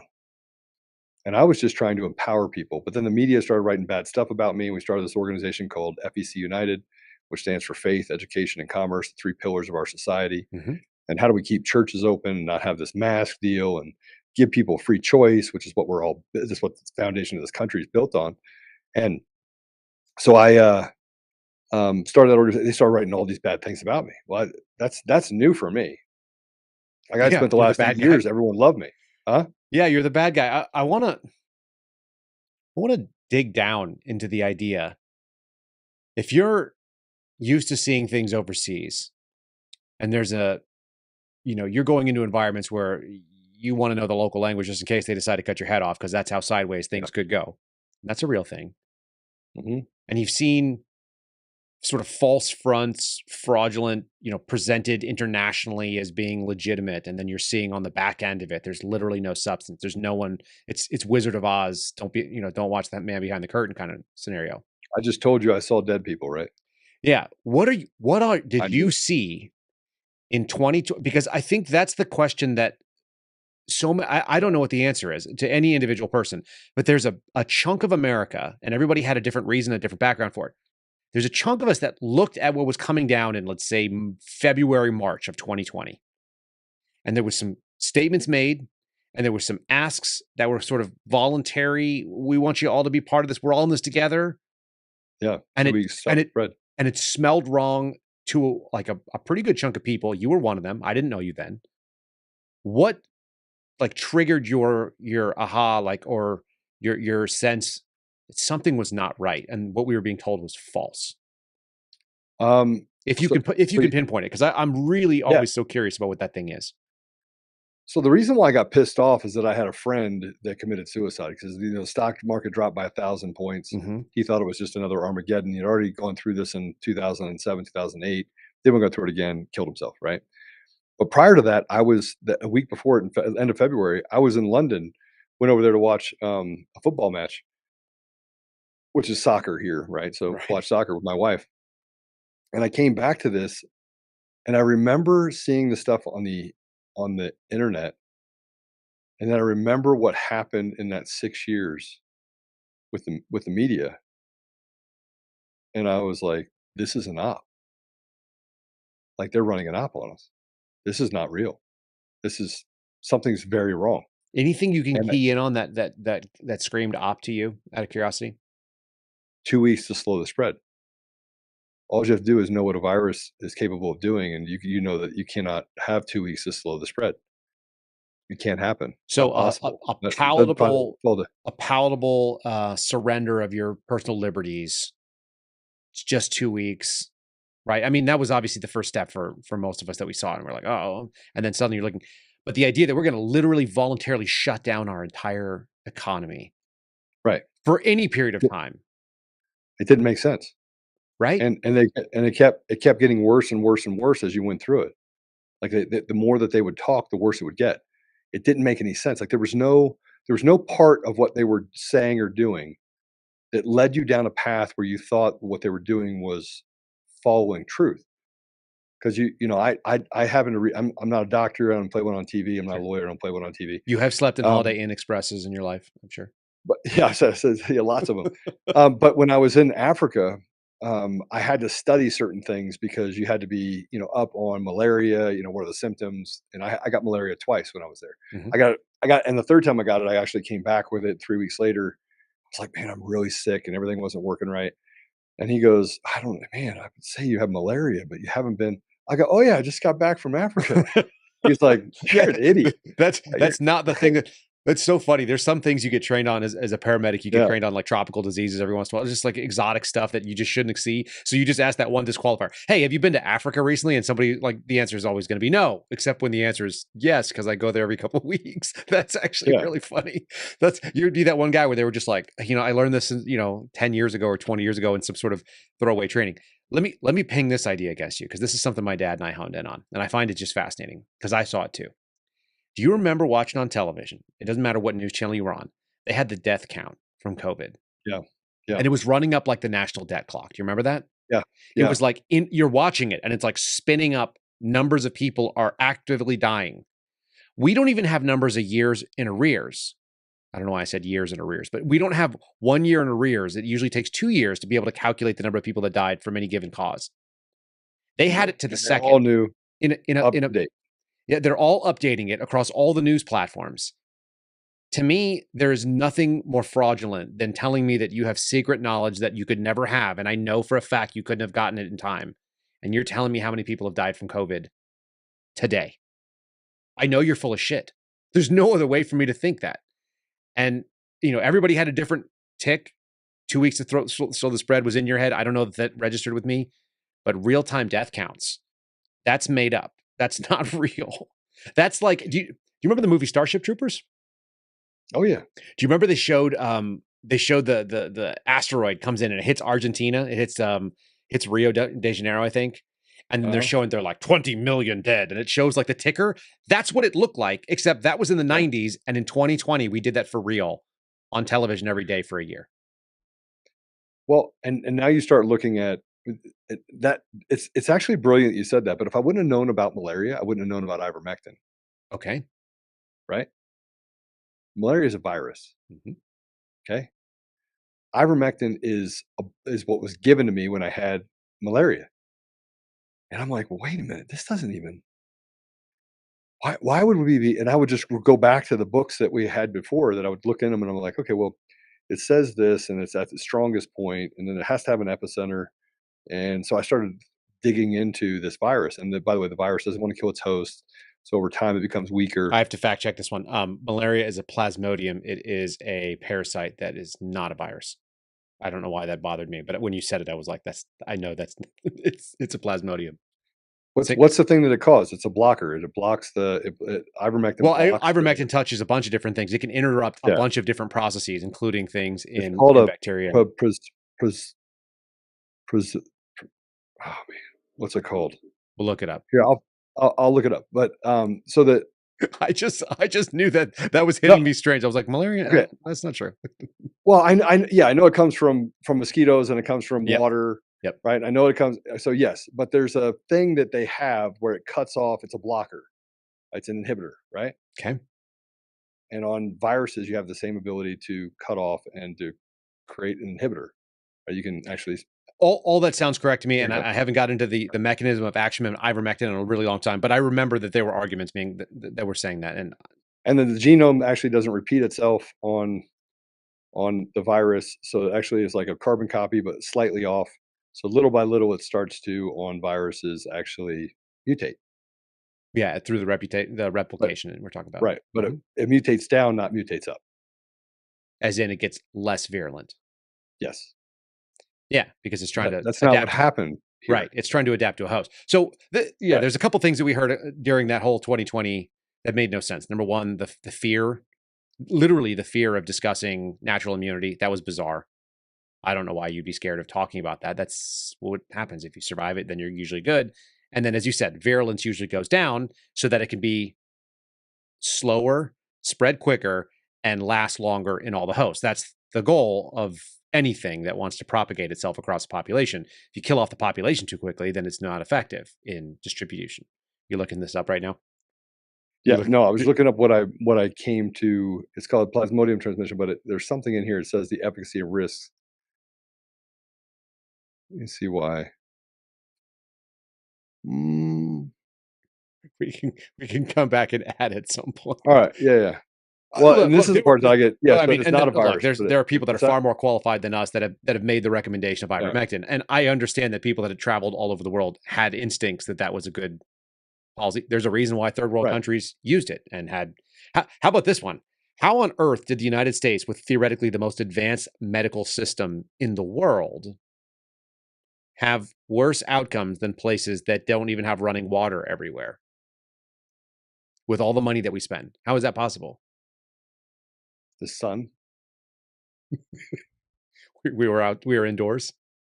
Yeah, we stayed inside. They told us this 2 weeks to slow the spread, stay inside. And the sun was, well, I mean, they said that was one of the things, just get sunlight, right? Vitamin D and natural. Yeah, it's gonna help you. Mm-hmm. I was looking at, by the way, when I went back, going way back before this all started, there was a funding that was done on ivermectin and repeating if you had malaria over and over again. Okay. And there was this huge study in Africa because there were some issues with certain areas not actually stopping malaria. Do you know who actually funded that? Say it was Bill Gates. Bill Gates. How do these same names pop up all the time? In his study, it showed that there was a reduction in the effectiveness of ivermectin. And this study was from 2019. Okay. Right before 2020. Anyway, I thought it was interesting that Bill Gates, the guy that actually gave people a bunch of vaccines that sterilized entire communities, that's a different story. We could have a whole story on that. Now is funding and telling us that it no longer works for malaria. Yeah, why would it, especially if it's really inexpensive and is well documented as having minimal side effects? That seems like a problem. If your goal is something much more evil and nefarious, which I don't know for a fact, but that guy's got some really weird ideas. Well, and he talks about population control in the World Economic Forum. So all that stuff and some of the stuff, like, I don't know why I'm primed to read certain things and not others, but one of the things that I remember reading and just like really, really resonating with the evilness of it. Do you remember there was a book that was called Rainbow Six? It's by Tom Clancy. So Tom Clancy. I should read it if you tell me to read it. You should read. You should read. I mean, look, it's like a book that you're going to read on an airplane, and you're going to enjoy it. It's a shoot 'em up book. It's the story of it's the continuing story of Jack Ryan. So Jack Ryan was in Clear and Present Danger, right? And he's in Patriot Games. So he's this great character, and he's got this young guy. If you remember the movie with Harrison Ford, they had the young Hispanic guy whose name was Ding Chavez. I don't know why I remember all the characters' names either, but I do. I haven't read that book in probably 15 years. But in any case, the Ding Chavez was the kind of the young guy. He ends up marrying Jack Ryan's daughter, and so they have a family. And he's this deadly killer. And they have this guy John Clark. Oh, maybe he married John Clark's daughter. John Clark is the CIA guy. He's played by Willem Dafoe in the Harrison Ford movie.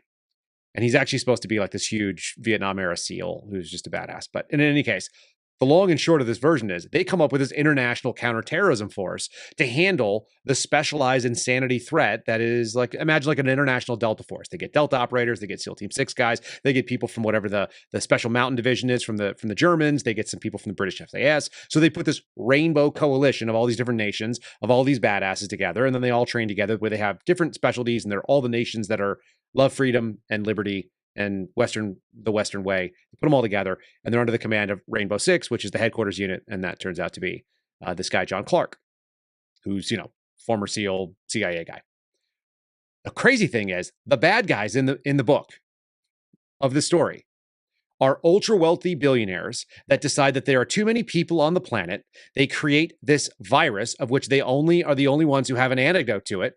And then they go and they spread it around at an Olympic or at a sporting event where all the athletes are going to take it back home with a 6 or an 8 day incubation period. They're going to kill off everybody on the planet except the people that are their preferred people. And they set up this like dreamland that they can all live, and they all want to see the buffalo roam across they want to see Colorado depopulated, and they want to be able to go live in this rainforest while everybody dies. So they build this huge compound somewhere in like Brazil or something like that in the rainforest. And they're going to hang out there until everybody dies. Then they're going to come back and take over the earth and be good stewards of it. They're like the Sierra Club that lost their ever-loving minds by completely genociding the entire planet. And you read that, and of course they have to go kill the bad guys, so they go kill all the bad guys, and it's a great story. So that's really fun to read, except that's a real problem. Like that could be a real thing at this point, because we have people that kind of money. We have that sort of insanity, that climate pagan is what my buddy George calls them, that mental group of people that are just like, there's too many people. We're the right people. We need to get rid of all the other people so that we can really enjoy this land, because the land is the end. They don't have any concept of God. Obviously, that they're godless with that. But anyway, if you've never read it, now I just explained to you 2020. I read it. I lived it. I actually lived the entire book right now. So many of us saw things that were parallel to that just went like, holy crap. Is this the evil that we're actually living through right now? Which is why so many people, I think, thought, I drove into work in Washington, D.C. and thought I was driving into the zombie apocalypse. It's what it looked like. I've seen all those movies, man. Well, by the way, I'm sorry, because I get freakishly focused on stuff that I shouldn't get focused on. You're right about that in 2020.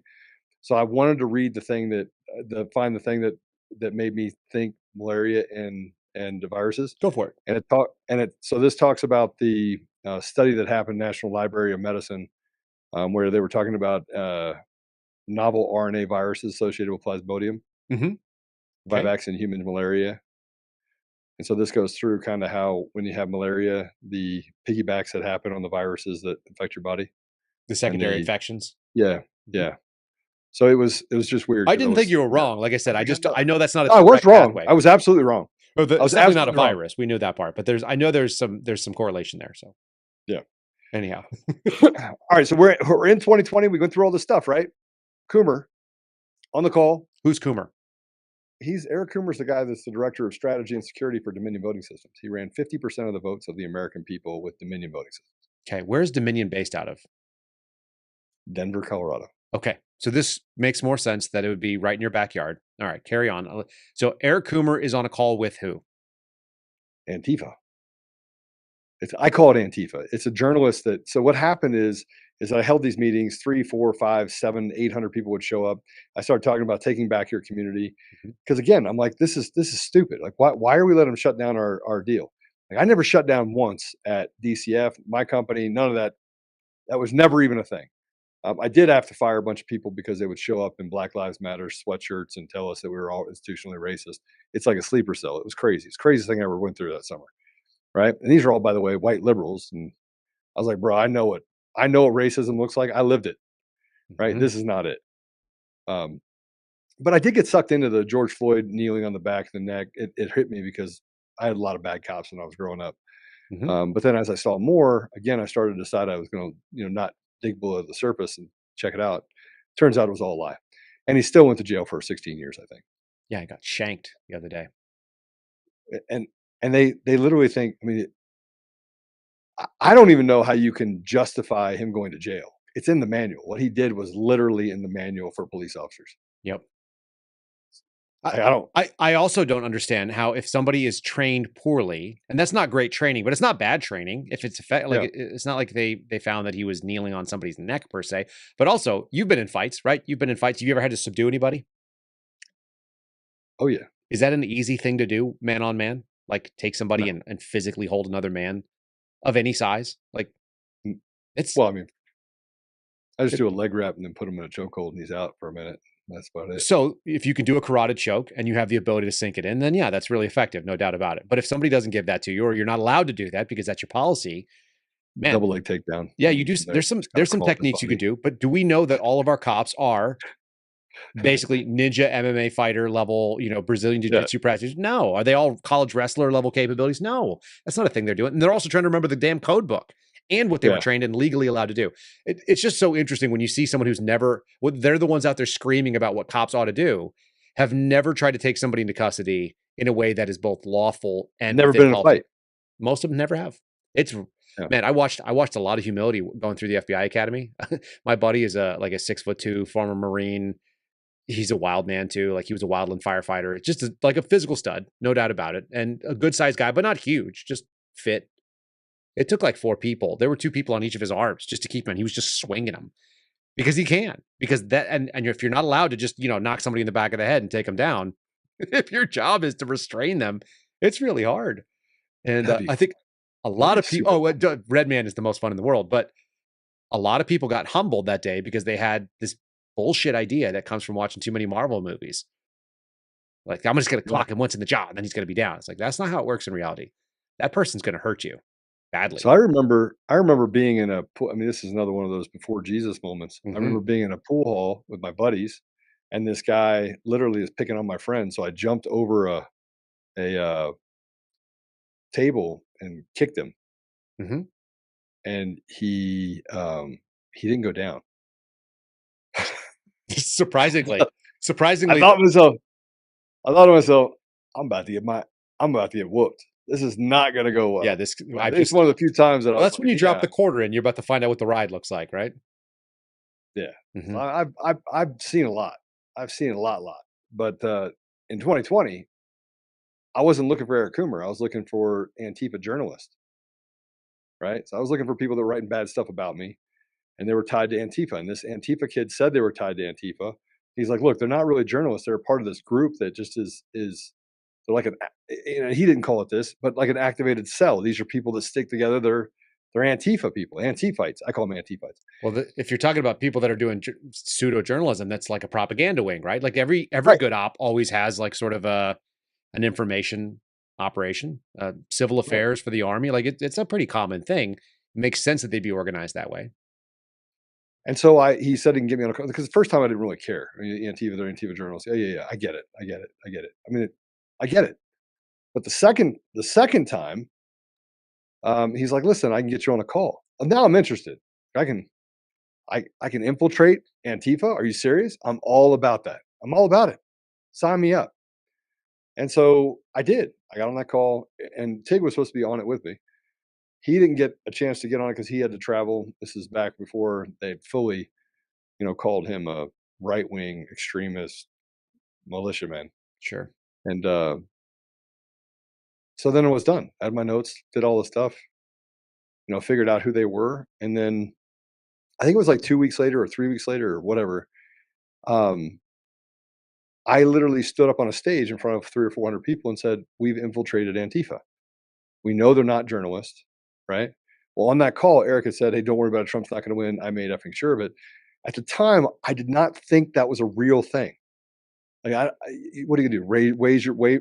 Wave your wand and just say that Trump's not going to win because you say so? Because I thought they were hyperbolic. I thought everything that they are, if you were to walk into a area and have them talk, they're hyperbolic, they're hateful, right? All of that stuff was happening, right? Fast forward, the election, November 3rd. What happened? Kyle, what happened on November 3rd? I don't know. I honestly don't know. I know that we didn't investigate it well because I know that, and you and I have kind of talked about this a little privately, but I know that the people that are supposed to investigate it didn't do it, and they weren't allowed to do it, and that bothers me.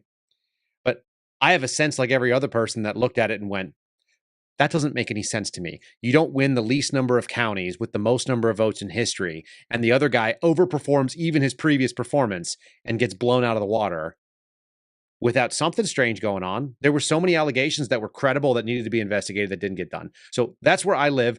I live on I believe that it looks stolen, but I can't prove it, and I don't have anything that definitively does. I can show you the evidence. Mathematically, I can show you the evidence in 30 or 40 counties. I can show you the flip votes and the things that they've kept it in disparate environments. Said, well, this county is different than this county, but I can run the math on both and tell you and show you how they're the same. Mm-hmm. Obviously, we have Let My People Go, the documentary that David Clements did. If you ever watched that, have you watched that yet? No, I have not watched it yet. I'm still behind, but maybe I'll watch it. You should watch it. So no, I will. It's on my list. I'm so far behind on what I need to be reading and watching. I can't even explain to you, Joe. I'm so far. But then I just reported on him 3 days after the election. Okay. And that Monday I did a podcast on Eric Coomer. I still didn't know Dominion voting systems. I just focused on him as a guy. Yeah. And it took, and if I got into all the details, you would be like, well, holy crap. I mean, how in the world, if you put all this together, how does this not all come together? And then I had death threats within 48 hours. I had somebody that literally came after me. They came to my house with guns. I didn't even know. I didn't dig into Dominion. I'm getting more and more angry. Somebody tell me they're going to kill my family. Okay. Now, what I tell you, fight or flight? Flight doesn't exist in my world. Fight does. Right. And I own a lot of guns. And so I was pissed. Now I'm pissed. And I don't exactly know where all this stuff is coming from. And then Eric Coomer goes and writes something that says, oh, and I got banned by Twitter the first time. That's on Twitter. I mean, literally 6 days after I got those. That I got banned by Twitter. I think I got those. Do we have those? Yeah. I like the banned by Twitter. Here it is. Yeah. Suspended. There's my first one. There's my second one. First one at Joe. Yeah. So, and I was pissed. Wouldn't you be pissed? Somebody comes after your family? Sure. I mean, at that point, you're sensory overload and you're in America and everyone's talking. It's complete pandemonium. It's chaos. But I didn't go after Dominion. Right. And no one was talking about the machines. Like they didn't when I got sent that thing, I'm up elk hunting that Friday. I'm not thinking about the election. I'm thinking, man, this is really weird. Nothing looks right. Mm-hmm. But I'm not focused in on the election. I'm focused in on killing an elk so I could put some meat in the freezer. That's what I was focused in on. Right. And so when I get this information, my heart sinks for a couple reasons. There's a couple reasons my heart sinks. related to how I got that information. Okay. And then I started digging into Eric Coomer. And then you get he's anti-America. He hates police, talking about killing cops. He posts the Antifa manifesto literally the day after it was released from somewhere over in Europe. I mean, everything kind of just went. Now, I remember when I was back and I heard it, I went and did the due diligence. I'd get on videos and like, that's the same voice. Okay. Because all I had was Eric, Dominion, Denver, Colorado. That's it. That's how I did my research. Right. And yeah, and then when they first actually filed their deal, they filed it under, well, you could have been Dominion Energy. Oh, yeah. It sounded just like Eric Coomer, but it could have been that. And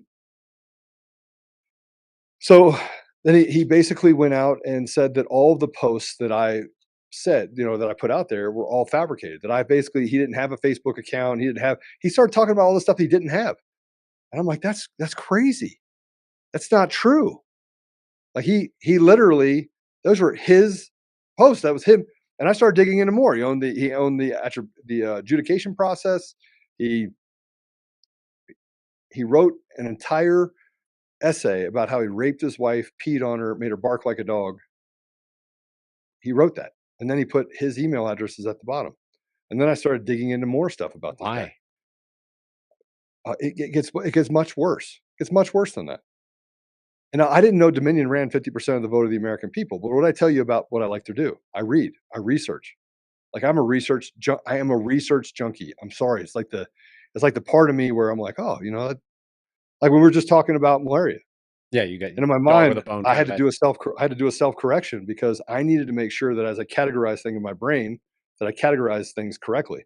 And I have this kind of memory that I have to do that. I have to. Maybe I am a little autistic. So I did all this. Task focused. Well, then after he wrote this article in the Denver Post that said the death threats increased dramatically. And I'm talking about people coming to my house with guns. Okay, not hey, I want you to have to drink through a straw for the rest of your life. That happened. But people actually coming to my house with guns, where the sheriff's department would have to show up with SWAT team in order to clear my property. That happened. Like I had to live that life where people would come to my office and be across the thing at my office on a balcony. And I had to have personal security detail. And I had to tell my ex-wife to get out of town. And I had to put security on my son who went to a university. And I literally had to have this person follow my son around. I mean, what would you do to protect your kids? Yeah. Why do you think that you were triggering this response, and who was this response from? So then you get more angry. You get canceled by Twitter. Everyone else is shutting you down. They're writing all this bad stuff about you. You're having a conversation over here. This guy's telling me that I made up all these posts. Now the vitriol increases against me and my family, my company. I mean, it's crazy. And then I'm like, all right, I'm going to dig in. I'm going to dig in and I'm going to find out if Dominion has the capability of stealing an election. That's when they made a mistake. See, when they pushed against me on the one thing, it was just God putting me in the middle, saying, hey, you're again like Forrest Gump where you shouldn't be. Now, the second thing that I'm going to do on top of you not being where you shouldn't be is now you have to go back because you're a tech, you're literally a system architect expert. That's what I do. It's what I'm really, really good at. And now we're talking about system architecture. Is the system designed based on publicly available information, RFPs, RFQs, all the documentation? Can they use that system in order to circumvent an election? If you remember, on November 3rd, they had to have a runoff election on January 5th, right? Where was this? The Senate race in Georgia. Yeah. Right? This is the Warnoff seat, I believe, right? Yeah. Or was it Warnoff or was it the other guy? Two seats. Okay, it was two. It was 2 seats. Both the Senate seats had to have a runoff because they were within that small margin. Okay. Right? Yeah, I won't swear that I remember, but I remember there was a runoff there. I can't remember exactly what was going on, but 2 seats. You can fact check me on that one. I'm sure I'll take you at your word right now. I remember something was happening there. Yeah. So Kyle, I said, all right, how can they do it? And I built the small con, the big con. I built this diagram. And the diagram literally was, here's how they would have to steal it. Here are the vulnerabilities. here's what I knew about the publicly available system, and here's what Dominion with mail-in ballots and absentee ballots. Here's how they had to go through 2 adjudications, one on signature on the absentee I called it the absentee ballot, right? I did not get the vernacular right, calling it adjudication when it's a signature verification. Mm-hmm. So like, he doesn't know what he's talking about. He's talking about signature verification. It's an adjudication. You have to adjudicate that signature, right? So I built this diagram, and in that diagram, I was like, oh my gosh, they're going to steal the election.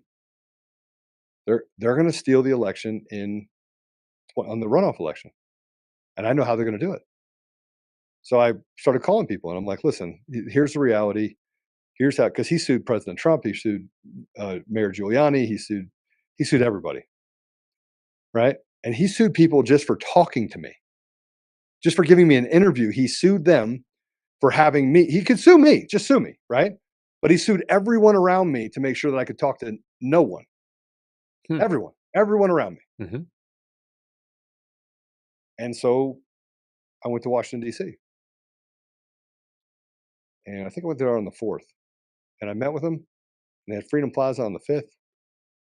And they said, hey, we're going to put you up on the stage and we'll put your diagram up.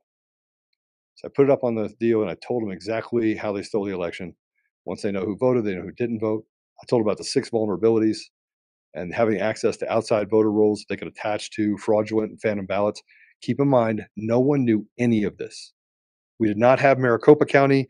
We did not have Mesa County. We did not have Nevada. We did not have Georgia. We're talking we had about no access to any pre all the audits, is what we're saying. Yeah. So how would anybody know what I know? How is it even possible for anybody to have this information if it's not true? And here's the worst part: they grilled me all day long. And on the 5th, Who is they again? a bunch of people from different agencies. Okay. And John Eastman. Like I got grilled by John Eastman and a bunch of other people that came in. I met with and socialized what I thought was happening. I went and met with Patrick Byrne. He said, that's a nice theory. I was, this isn't a theory. This is how they did it. And they're going to do it again tonight. I think it was tonight or I think the 4th is, I told them that, and the 5th is when this happened. Mm-hmm. And then I said, here's the percentages. And in fact, the system has to go down, has to come back up, because once they know who voted, what else do they not know? They know who didn't vote. So now you can take those registrations, you can attach those to those phantom and fraudulent ballots, and no one will ever know. Right? And then it's going to be the Republicans are winning, it's going to switch, and the Democrats are going to win. And that's exactly what happened. So I got a call in the morning, 2:00 in the morning or so. They're like, how did you know? I was like, I'm clairvoyant. I'm a clairvoyant person. Like, I see dead people. No, I didn't say that. I just said I'm clairvoyant. And they said, we need to get you have to go to the State Department. Okay. Why the State Department? I have no idea. I mean, they wanted me to meet with Pompeo. Okay. And they had briefed Pompeo and counsel for Pompeo.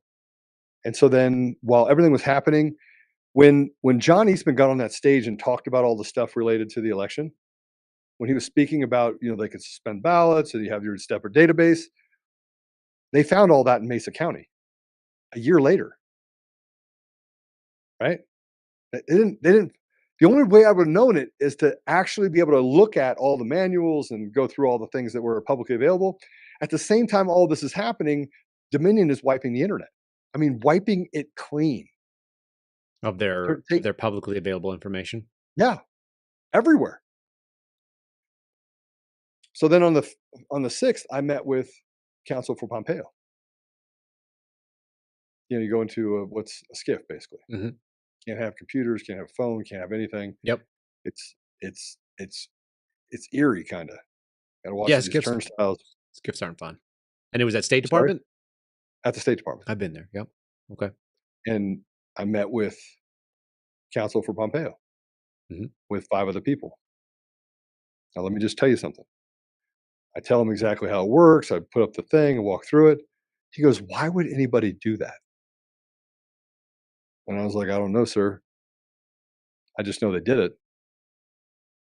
And Kyle, he did not look surprised at all. There was no surprise on his face. Matter of fact, in all the time that I had done negotiating in the Middle East and Africa, I learned to read people's tics. Mm-hmm. And he had a lot of them. And all of a sudden, he had to go. And he left. And he was nervous. and he knew. I'm going to tell you right now, the most uncomfortable position that I have been in was right then, because I'm in a skiff.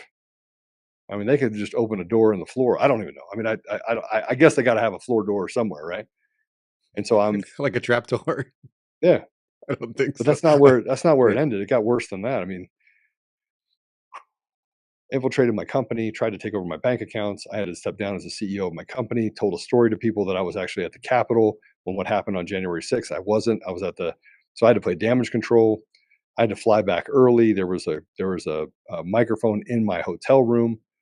I grabbed all my stuff and left. I mean, it was, look, if the whole way, like, I have pictures, I have people that were there. I'm thinking to myself, this can't be real. Like, this can't be real life. Like, they just upped it a notch.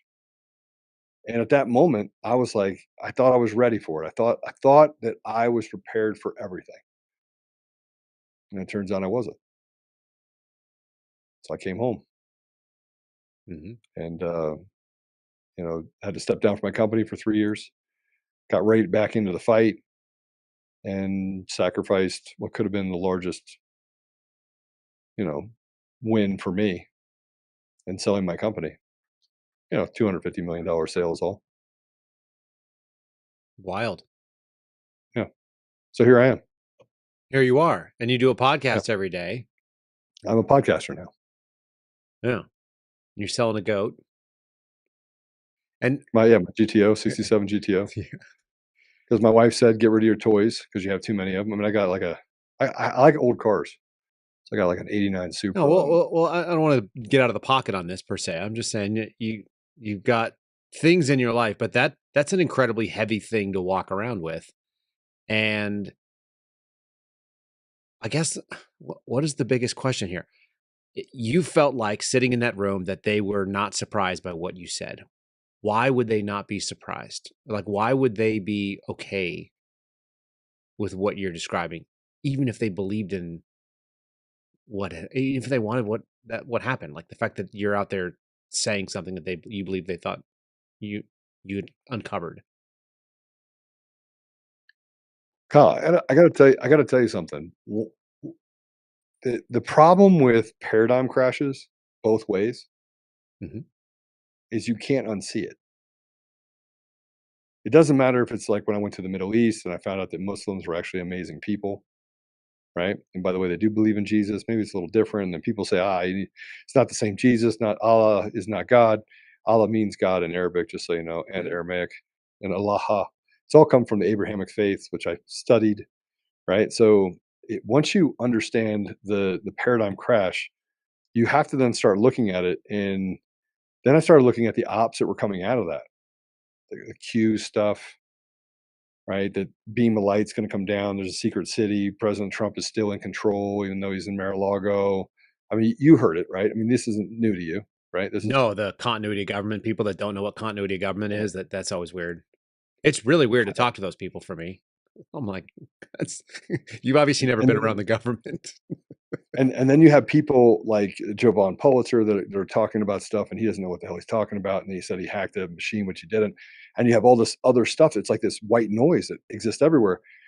And I'm so angry at what I've given up Mhm. that when they say stuff bad about me, I fight back. And now I'm trying to get to that point where I can just concentrate and not fight back. But then I get canceled from Twitter again because I'm talking about the same stuff we were talking about before. And Elon's telling us that it's this free place that, we're free speech. And then I see what they do to other people in free speech. And then they just make up things and they get rid of anybody that is actually working the problem and get down to, you're allowed to talk about it and bitch about it, but you're not allowed to do anything about it. So anytime you start talking about Gideon Project and getting people together to do the right thing and to stand up in a place of interposition between those that do harm and those that be harmed, that they got to get rid of those people. And that's why, Elon's out there talking about this stuff and he's literally lowering, it's like the Pied Piper. He's lowering people in. And I don't know that for a fact, but it sure feels like it. Because why are those people that have the strongest voices kept down? And why is Conservative Inc. kept up? And why are people grifting and grafting and taking stuff from Mike Lindell and doing all this other stuff while creating these different factions? Then you start getting down to chaos. Chaos favors the op, it never favors the people, right? And then you're trying to scream from the highest building that this is not real. Don't follow that. And then people get mad at you because you're telling them the truth. Well, at the same time, you're over here trying to work the problem and gather even more data, more information, help as many people as you possibly can unselfishly. And then other people are taking credit for it. They're walking around saying, that was mine, and that's mine, and that's mine, and you stole this from me. And I'm thinking to myself, what is this? And I feel like I've gone back in maturity, right? I was thinking about that today. I feel like I'm going backwards. Like I can't just walk away and let them just talk. But then because then they get validated. And if I don't talk, are you letting them say that stuff about you, or do Right. you? And so now I'm stuck. I'm stuck in this place where, I think you that feeling is shared by more than just you and I. The idea that certain voices, they're saying something that's obviously true, it resonates, but it's not making it through. And there's a lot of that noise. I think a lot of that so much of the noise, so much of the infighting that I see. Like True Social is one of the hardest places for me to interact because there are so many people. This is my take on it. I'd be curious on your reflection. I think that whatever institutional faith that happened, that existed in this country, and there was a lot in law enforcement, a lot of that got destroyed. There was a lot of institutional faith in the media historically for a very long time. There's a whole generation of people that said, if it's on TV, it must be true because they obviously have standards and they're not allowed to say things that are false. So there's that. There's people that believed in the pharmaceutical industry in a way that they couldn't believe that people who took a Hippocratic oath do no harm. There's no chance that those people are doing the wrong thing or that they have no idea what they're talking about. And then you go into my pediatrician in 2021 when my wife and I are moving, and she was like, oh man, it must be weird for your kids to see someone they haven't seen people in a year and a half. And we're like, are you out of your damn mind? Like, no, they're my daughter's 3. She's been seeing her neighbors every day because we're not insane. We're regular people, and the regular people around us are not insane. Like, you're crazy. You're wearing 2 masks and eyeglasses. You're batshit nuts. I can tell. So all these people lost all these faith in all these institutions. It's a long way of saying it. But the lesson seems to be learned by a lot of people on the conservative side, which is the worst and scariest thing for me. And the answer was, I don't trust any of the institutions I did. Therefore, anything I think is now true. Whatever instinct I have, the CIA is controlling everything around me. There's an implant in my head. President Trump is still the president from Mar-a-Lago, and he runs some devolved version of the government that runs through a continuity program, and he's making secret treaties, and he's exposing all the bad guys by making them put him in jail, and he's actually Jesus, and all the other crazy shit that's out there. And that is all full crazy to me. I don't know, but like that only comes from one place. Your mind got warped. You got broken from all your anchors, all your things that were holding you down, and now you're just adrift in the world, and anything that floats by that sounds interesting, you just add that to your own pile of crazy. You're a crab that's building a shiny shell of lunacy. And so many people are in that. And it's like, for me, it's the saddest thing I've ever seen. I always tell people the internet was the worst thing that ever happened for mental illness in this country. It's probably the worst thing that happened for a lot of other reasons. But what's your take on something like that? This unmoored sense that so many people have. And then they treat the internet like it's real, which I think you and I both kind of haven't lived in the real world. It's not always real. It has real consequences, but it's not real.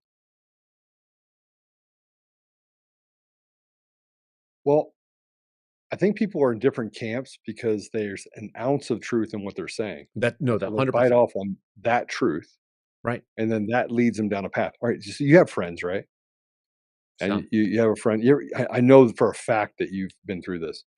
You have a friend. You do anything for that friend, and then that friend does something, and everyone else is mad at him, and now they want you to be mad at him too. And now but you're friends. You've been friends for a long time, and you know what he's doing is wrong. Mhm. And you're like, man. And then you go to your friend, and you're like, bro, you're wrong.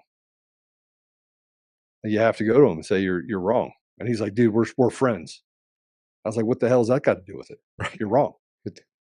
Right? I'm sorry. You're still wrong. You want me to still be your friend? Oh, I get it. You want me to keep your secret? I'm not interested. I'm not interested in keeping your secret. I'm not interested in not telling you and not being your accountability brother. I'm not interested in that. And so you sever these relationships because you want to tell people the truth, and not just a subjective truth and your truth or my truth. You want to tell people the truth. And so you have a lot of people out there that literally now are convinced of a truth, but they did it all in their brain because they just went on the internet and they're like, oh, see, it's true. I got to believe that guy. Right. Because that little bit of truth was like the psyop that brought them down this path. And now they did it enough in enough different places. You have enough people that are influencers that are out there talking, that are in different camps that are just off by 3 or 4 degrees and talking about this person talking about that person, this person talking about that person. And then most of these people are afraid to tell the truth about the person that I'm talking about. Or they don't know And at all. You know, that's the worst. There's so much ignorance. But you're right. There's a small degree of accuracy.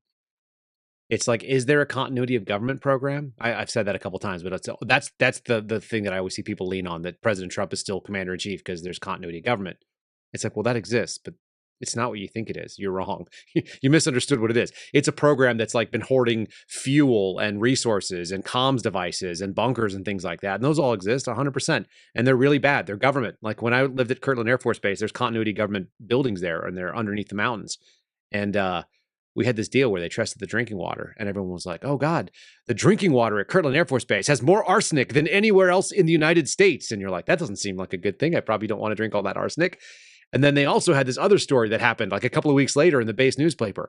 500 million barrels of oil are missing from the jet propulsion, stores that we keep. And you're like, oh, that seems like a problem. They've been missing, and someone's been slowly stealing it since the 1950s. And you're like, oh shit, that's a big operation. 500 million barrels of oil of JP-8 jet propulsion stuff. We shouldn't have that. And then you realize like, no, they were just government contractors and they're shitty tanks. The tanks have been leaching it into the groundwater, and the groundwater has more arsenic in it because it's been interacting with whatever's in the soil. So that's real continuity of government. It's still government. It's still garbage. It's not secret plans. It's not John Connor. It's not Skynet. It's like, people that build stuff at a low contract rate and do a bad job and no accountability, and nobody x-rayed the tanks. And that's real. But there is a real program. And I could see where you start thinking what that program could be used for if you didn't know, because the publicly available data is not something that you understand. Like you say, that 2 or 3 or 4 degrees off. Think about your rifle shot that's off by 3 degrees. That's not too big a deal at 50 yards. No big deal. You're still hitting paper. Take it out to 1,000 though, and you're in the mountains, man. I'm still hitting it. Are you not at 3 or 4 degrees off? You're not. No, not 3 or 4 degrees off. No, you might be. I'm just saying, you take an aim that's that far off at a short distance, you're still hitting paper. But once you start, wind, you got everything else. Yeah, you start adding that variation, and you're misaligned zero, which is what these people are dealing with. Like I said, it's an anchor that's not true. So they're adding things that, like you said, it's correct. There are elements of a lot of truth in all these things. There is a Q clearance. That's a real thing. I could have got it if I needed it. I just didn't have a need to know. I worked with the Department of Energy and I didn't need to know anything about the nukes. But if I needed to, I would have got it. So what? That doesn't mean you know all the secrets. It just means you know stuff about energy. It's just not the thing. Compartmentalize. Always. Which is why so many people have so little. That's the weirdest thing about my situation, is that I was able to see so many different compartments only because I traveled around to a lot of field offices. I saw all this weird stuff that most people don't, because I wanted to be there. Maybe because God put me into that spot. I touched more major events than I have any reason to have touched. I know more about more cases than I should have known. But doesn't mean I have a perfect picture. Doesn't mean that you have a perfect picture. Even if you have visibility into one sort of architectural problem, we're just all pieces of it. And then when you start relying on yourself, that my truth version, right, versus the truth, we're all trying to approximate the capital T truth, I think. Well, I think we're trying to figure out how we solve this problem without violence. I know that that I'm interested in that. I think good-hearted people are, and I think that actually this circles back to the thing we started with, and this maybe is your experience in the Middle East. It's my instinct, and I'm curious if you believe the same. My instinct is that my neighbor, even if my neighbor thinks Joe Biden is a wonderful man and he's a great grandfather and a terrific president, that person is not my enemy. Correct. I don't believe that Americans are my enemy. And so I can't accept that. They might believe that I'm their enemy, but I actually can deal with that too. But I think we're so far, we're being divided. And in reality, we all probably have 65, 75% of the same beliefs, if we were being really honest about it. And that doesn't mean we have to fight each other. That means we just don't agree on everything. Well, and so this becomes the very difficult part of who is our enemy. That's the question. And I think that this is where we have to really settle in on, and look, I know what it feels like to everything's a nail and I'm the hammer, Mm-hmm. right? Because I was blessed with gifts. right? And a stupid amount of either I'm just too stupid to be afraid, or just I lack fear, right? Institutional fear. Right? I just don't have it. Mhm. But once we know who the enemy is, once we have articulated that these are our enemies, that this rotted institution of government, that uh, Gernon or whatever his name is, the judge for Trump, Mhm. that's a really bad person. Like that person does not epitomize American values, and he is a judge. Mhm. Then you can start to basically build all right, here's the apparatus, and here are the institutional rot we have in that environment. And then how do we fix that? Because when you start to fix the rot, just pinpointing the rot. Okay, let's get rid of this rot. Let's get rid of this rot. Let's get rid of this rot. You can start to actually create progress where you don't have to. I don't have to stand on the other side of my American brother and sister. But we're starting to figure out that you have the Americans on one side, and you have the institutional rot and these camp enslavement brown. I'll call them brown shirts. Mhm. The people that are on the Republican side and the Democrat side, because they're both the same. They're identical. That they are the ones that we look at and say, that we should evict them. And we have a way to do that. But how do we, if they keep us all divided, then that we basically, it's a gladiatorial sport. We are literally their muse. We are providing them with entertainment. Well, they are making money on our flesh and sending it to foreign countries to kill other women and children and create bloodbaths and meat grinders like they're doing in Ukraine. It almost I have this instinct about that 3-4% off. And if you take that 3-4% off, let's say from the 80s, I don't know when our American society peaked, but I don't know, somewhere between the 1950s and the 1980s, it seemed like it was tracking better. There was less racism. There was more cultural Yeah. acceptance. You could pretty much do anything you wanted. There was more cocaine in the 80s, maybe, but whatever. There were things going on. People were making money. There was an instinct that people still thought America was the good guy, all that. And then somewhere between then and now, you don't have to have a full deviation, but some percentage off, 3-4% off mark. And the people that are the quote unquote enemies are the ones that are fighting to continue the status quo of today, of 2024 America, versus the people who want the status quo of, I don't know, 20, 30 years ago. And Yeah, no, I think you're absolutely right. like, And I believe I've that, had people tell me yeah, that go ahead. 1995 might have been the high point for this country. Like I'm in high school at that point, but somewhere in that range, somewhere in the early 90s. You know, we had nothing but integrated television. I didn't know the difference between a black person and not a black person when I was watching it. I don't remember race being a problem. Everybody had a pretty good standard of living. Most people had some decent things. Poverty was just, disappearing around the globe in a lot of ways. We had all this ability to do it. There was a pretty good sense of it. The Cold War's over. And we had that hope where we thought we were still the good guys, even if we were the bad But guys. Like a lot of that stuff, even if it was fake, they always say in the military, false motivation is still motivation.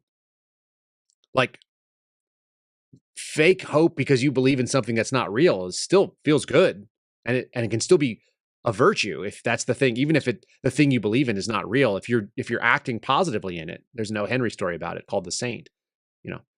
Or behaving as a saint, even if you're not a saint, will bring about a saintly vision. It will turn you into a saint. And a lot of people had that in I don't know, early late 90s as it kind of went through, and then man, we've gone far astray from that in the last 20 years, 25 years. do you know what the largest amount of anger you can get out of a population is, or a person individually? I don't. Betrayal. It's a strong word that I've been using a lot in the last couple of weeks. So carry on, keep telling me more.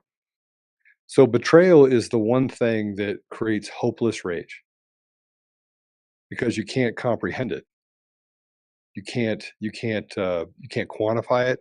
You don't know how deep it is. You don't know how long it's been there. Everything about that betrayal becomes becomes a questionable environment. And so from there, from that distrust, everything blooms into distrust because that betrayal is blind. Well, It's betrayal, hopeless. yeah, betrayal by its nature doesn't happen from a stranger. It has to happen from someone that you trust. So it can only Right. be the undermining of trust. And so you talk about the trust of institutions. And now you have families. You have thousands of families that are adversely affected by by J6, by January 6th. Mm-hmm. You have thousands of people that are adversely affected by the things that they're doing inside of inner cities when they give illegals benefits and they walk over the bodies of veterans and people in impoverished communities. Mm-hmm. It's a betrayal that then becomes it. You can articulate it, you can see it, you can smell it, you can taste it, and no one is left untouched. It's your doctor that tells you that I'm going to give you this thing that makes no sense, and you have to get it if you want to be part of my practice. And by the way, I know your Right. kid is 6 months old, but this is a important experiment we're all going to do together. It's like that's betrayal. And then, God forbid, you have a negative outcome, of which many people did, untold numbers. So then the betrayal leads to, and that's why I believe it's all purposeful. Like I'm a math. I'm for me, it's all math. I look at it and I go, okay, so if betrayal is the thing that everyone feels, and you can have conversations with people because the other side of betrayal is accountability. Mm-hmm. Right? When you're betrayed, you want some accountability. You want someone when they wrong you, you want to be able to have a consequence to them wronging you. That's the fundamentals. That's a fabric of society.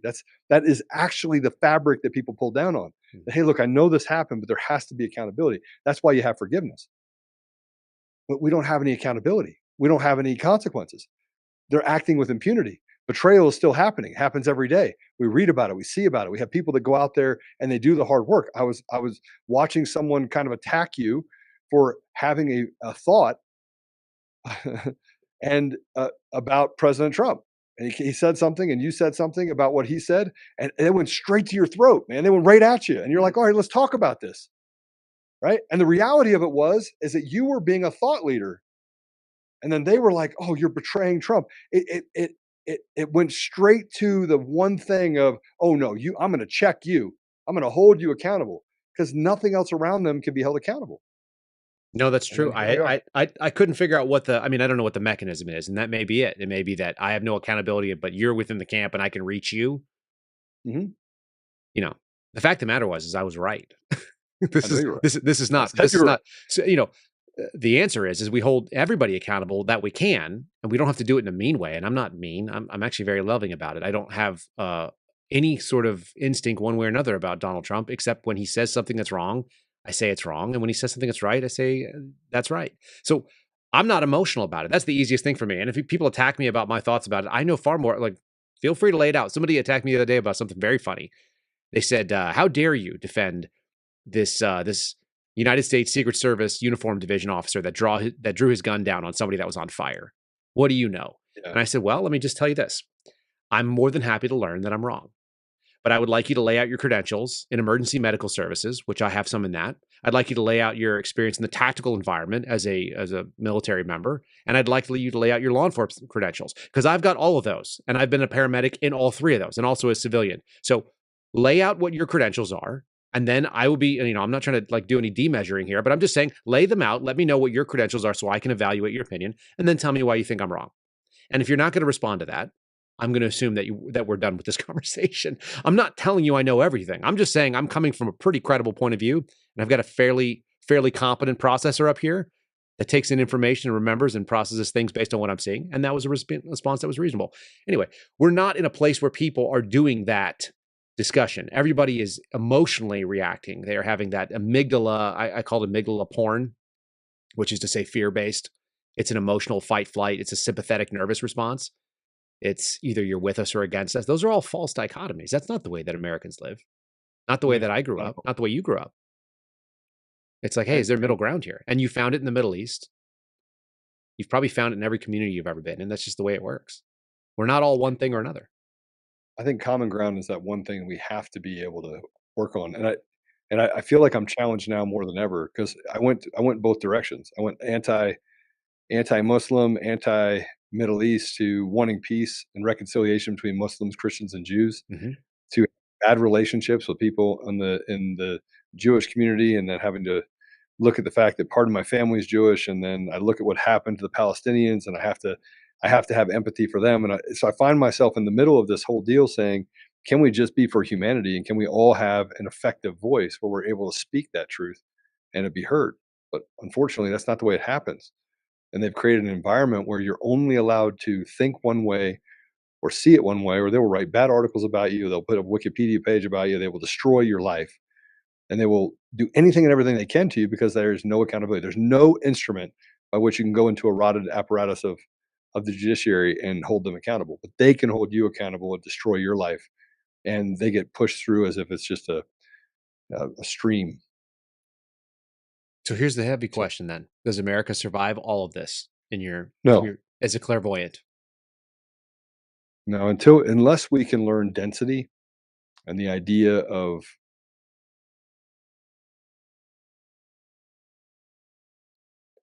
my fear is that because of the limits that they have, or I should say that they don't have,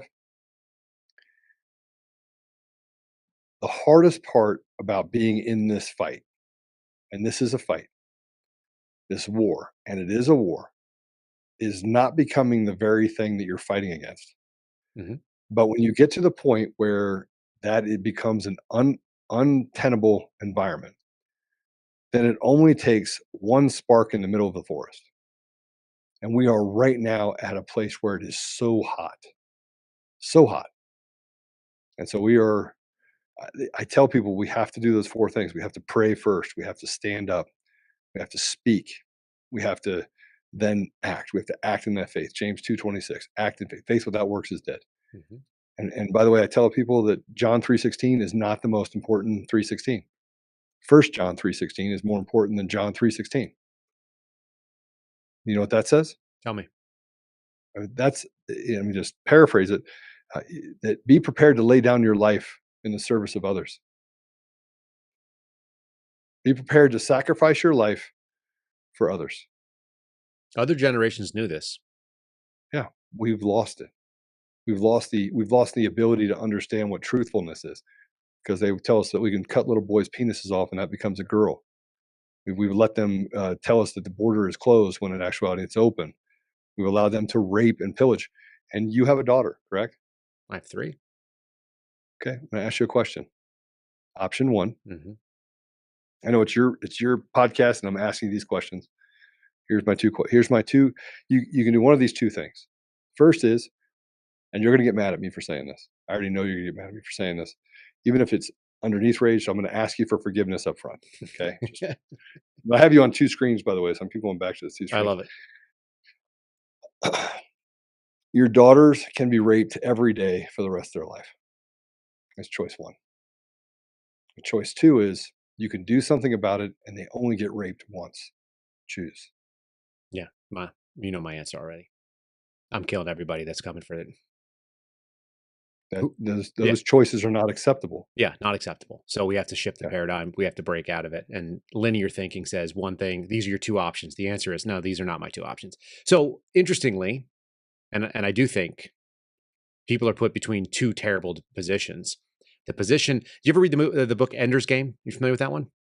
Put it on your list. Ender's Game is one of the greats. It's a great sci-fi. It's won every sci-fi award, but it tells incredible truths about human beings and leadership. One of the great things that happens at the end of Ender's Game, without giving away the whole story, is essentially there's a lesson that is taught by human behavior, which is that human beings act in self-preservation and rationally, and every single human life is of value, and every single human life should be protected and defended. And that's something you can basically set your watch by, that human beings will do what's best for them, for the individual, right up until people start laying on grenades and do the thing that is best for the society and their brother and their fellow man, laying down that life. Like right up until that is an unpredictable behavior. And it happens at moments of extreme duress. It happens at moments when we are pushed to an envelope that nobody expects. The answer is 2 untenable situations. We're going to run and maybe none of us will ever walk again. We're going to lose our legs, or, we're going to die. Or your buddy jumps on the grenade or dives into a machine gun nest and stops the machine gunner, but dies trying while doing so. And it gives you enough time to get past and get behind it and move on. All the things that we see in these wartime theaters that are extraordinary acts of valor. It's real.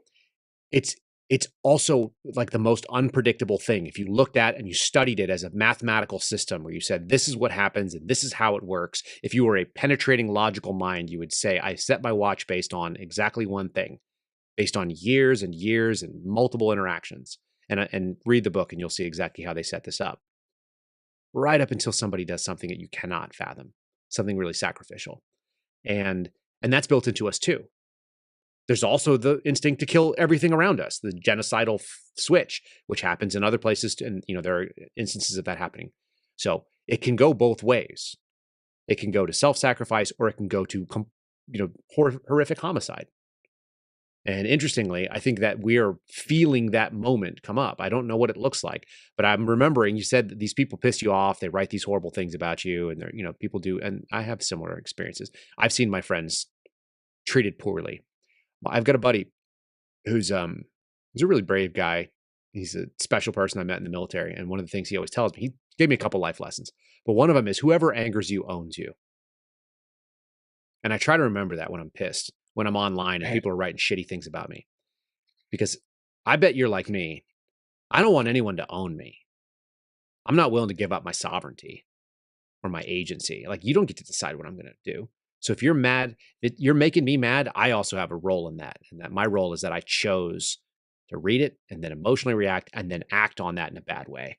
Or I can just absorb it and try to turn it back around. Like, how do I do judo with my own mind, which is redirecting that energy? How do I do that jujitsu move, right? The takedown. How do I take your energy and just go like, nope, I'm going to turn into a big old hug, buddy. You can't take me. I'm sneaking behind there. We're going to have a little nap together. We're going to sink one in here and do the karate choke. I don't know how it always works, and I definitely fail at it, but I feel like that's what we're actually called. Maybe you feel the same way. No, it's really funny you say that, because that's the hardest thing for me. Is my strength is my strength. And I tell people, you want to come at me, come at me. I mean, come on. And I guess I'm inviting what I don't want. Like, I don't want violence. I don't want it. I'm ready for it though. And so I'm just like, let's just get it over with. Like, I just want to get to that place where I'm like, I know these people are weak. I know that Americans are stronger, more resilient, more courageous than what they're showing us. But they keep telling us you have choice one and choice two, and we keep taking them. We keep taking those choices. There is a choice three. There is. You just have to own it. You have to be willing to make those selfless sacrifices. And I just believe that if we can get to that place where we can stand together and have those conversations and build a fraternity and talk about what's best, even if I have to give up everything, even if I got to put all my chips in the middle and it means I eat ramen noodles for the rest of my life, at least I will have my dignity and the thing that God judges you by, which is character. The rest doesn't matter. Yeah, it's hard. I think more people want that than not, given the opportunity, but most people are so, it takes them 2 hours, just like we just did. It takes them 2 hours. It takes them 2 hours to get to that spot of softening each other up. It's, whether like a boxing match or anything else, like it takes a long time to get to know what your enemy is about. And at the end of it, and this is the other brilliant lesson, which is incredibly difficult for most people. The minute that you actually understand your enemy, this is an Ender's Game piece again. This is stuff that I learned when I was in I was a little kid, and then I studied it again as a theology text when I was a sophomore or a junior in college. But the minute that you actually understand your enemy and the only way to really beat the enemy is to actually understand them the way they understand themselves, which means that you love them the way that they love themselves. So that's an incredibly strong Christian message. It's also really, really difficult to do. Like, what's harder than knowing when we're told to like love our enemies? It's because you have to understand your enemy the way they understand themselves. And then love the things about themselves that they love. Because it's easy to find the things we hate. We see those right away. We're like, oh yeah, I hate your face. I hate your hair. I don't like your jacket. I hate the way you did this. I don't like the way you chew. Whatever those things are. We all see those things those are right on the surface. It's the human contact that we have. That's, man, it takes forever. It's a lifelong challenge for all of us. Anyway, for those of you, like, I'm just like you. I'm like, I can see it, and my strength is my strength, and my rage burns pretty bright. Like, that's the secret, just like the Hulk, right? We're always angry. Yeah. Just give me a chance to pull the trigger. It's already been pulled. You just point me in the right way. Don't put me there. Don't put me in the place where I have to become the Hulk. But if you get me there, I'm ready for it. I'm ready for it. Yeah. And that's not going to save this country, I don't think. No, it's not. I will tell you right now, it's not. And that's the one thing I'm trying to peel myself back from, is that how do I use all the gifts? Because it really is a gift. My life has been like one big, holy shit. Right? It's like, all right, here, see this? Okay. This is what drives me. You can't see this. Dented primer? Yeah. Okay. So this is back before I knew that full ball rounds were not good. You should never shoot those in your, like, for self-defense. It's really bad. It goes through pretty much everything. Mhm. Okay. So if you shoot through a house, it's going to go through 2 other houses before it stops. Um, so I got to that point where I was defined by money. I was guilty of the way that I lived my life. And I just decided that I didn't want to live my life that way anymore, but I didn't want my kids to be poor. So I equated all the things that I'd have in my life that were good to money. And I left out everything else. This is after Jesus. Mhm. This is after this is literally like I'm committed my life to Jesus. I'm like, but now I think to myself, I'm going to do the morally right thing to do. I'm going to take my life. I have a life insurance policy, and I'm going to turn that over to my kids. I'm going to write my kids letters. I'm going to leave behind a legacy. They're going to do really well. I even pictured in my mind they're going to go to school. They're going to do great things. So I sent my wife out to get her nails done. Laid down plastic. Called my friend. Said, "Don't let her back in the house." And it's been a great life. And I sat there and I loaded my gun and I put the gun to my head and I pulled the trigger.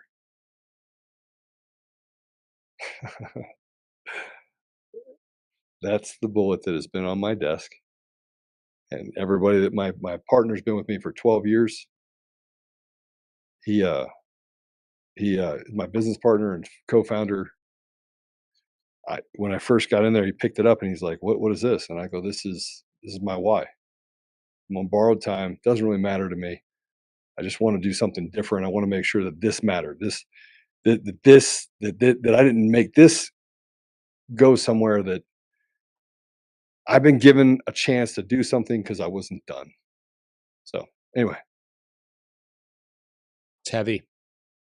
I mean, I feel like it's Hollywood, but Denzel Washington has a moment in that Man on Fire movie. Same story. You know what he says? He says a bullet always tells the truth. I don't know if that's true or not, but you know what? It tells you you're not done yet. So maybe they're right. yeah, I don't think you're the only person that's ever had that experience. no, I'm not. I'm not. It doesn't make me It's special. It it's just a makes my it's a why. it's a pretty small fraternity of folks, though. I imagine. So Yeah, I bawled like a baby, literally, I because don't then know how you all wouldn't. the things come through your head of what you were going to leave behind. Yep. That I believe there's something to those people that have survived jumping off the San Francisco Bridge, Mhm. that they get halfway down and they're like, "Why did I do this? That was It's dumb." it's a permanent solution to a temporary problem. Yeah. So, and then I went on to do great things and been blessed immensely, and my life has been freaking amazing. That's a heavy. There's nowhere we could Yeah, go from that, Joe. That's the deepest moment you yeah. can share. So I do appreciate you sharing it, and it's intense. If people want to, yeah, people are going to want to hear more about it. Where can people listen to the podcast? I think I've got it up here on a thing. Is this the best? What's the best way to listen to the podcast for you? I'll show some stuff on the screen. Yeah, Conservative Daily Podcast. We're on Rumble. You can reach us on, is that Rumble? I got Rumble up. I've got conservative-daily.com. And then we've got Yep. your True Social, which is just that at Joe Oltmann, 2 N's on the end of the MANN. Yeah, so that's where you can find me. And I do a podcast every morning at 10 o'clock, and it's on Frank's Speech as well. So we're trying to do some great things on Frank's Speech. We built up a bunch of things on Frank's Speech that have been really awesome, and I'm hoping to get you on there at some point. I already told you, like, if there's a person that's going to replace Tucker, I thought it was you, right? And not that Tucker needs to be replaced, but you know what I mean? Just a thought leader, understands things, reads, humble, like family I got to man, work on that reading guy with, piece, but huh? I said I got to work on that reading piece. What are you talking about? You told me about books that I hadn't read yet. I'm like, Oh I no, ain't read that book. I'm coasting on borrowed time. I'm still treading water right now. I got to get back to reading, but that's very kind. It's a very thoughtful thing, and yeah, we're not. We're going to continue having these conversations. What is the theme that runs through your podcast? If people are going to sit there and say, "This is why I'm going to jump in and listen to Joe in the morning," what does it sound like? Well, today I had George Papadopoulos on, where he Mhm. was talking about what happened to him in 2017. I'm kind of, for a long time, I talked about election fraud, election fraud, election fraud, election fraud. I'm like a dog with a bone. Mm-hmm. Now I'm just trying to work on the problem. Like, how do we work the problem? How do we bring people together? I'm also the guy that'll have, I mentor incarcerated men. So I had one on the show that's completely, totally different. Gang member, served 10 years or 7 years of a 15-year sentence. And I'm trying to mentor him back into society where that's not a scarlet letter. So I had him on the show. So I do a lot of crazy stuff. Whoever I decide I want to put on, I put on, and whatever's happening, I'll talk about those things. But I think the overarching theme is restoration. We finish every podcast with a prayer, and I'm a fiery guy, so I'm not afraid to bring the heat and tell the truth. And sometimes I wish I brought a little less heat. So I've been trying to practice that. But yeah, you're going to be you either way. Joe, you're a good man. Thank you for spending these last 2 hours and change with me, sharing that with the audience. Like a deposition. Yeah, no, we'll transcribe it. We'll ask questions later. We'll have we'll serve your turn. All right, buddy. Hey, thanks for spending the time. We'll do it on yours podcast next. It was about time. We had to catch up on. I've done a couple on yours, so I know that we need to come and do it over here. It's great to see you, brother. All right, buddy. We'll talk soon. And you have been listening to the Kyle Seraphin Show. Are we the #1 podcast in America? I don't know, but we have got some of the best conversations with some of the nicest people.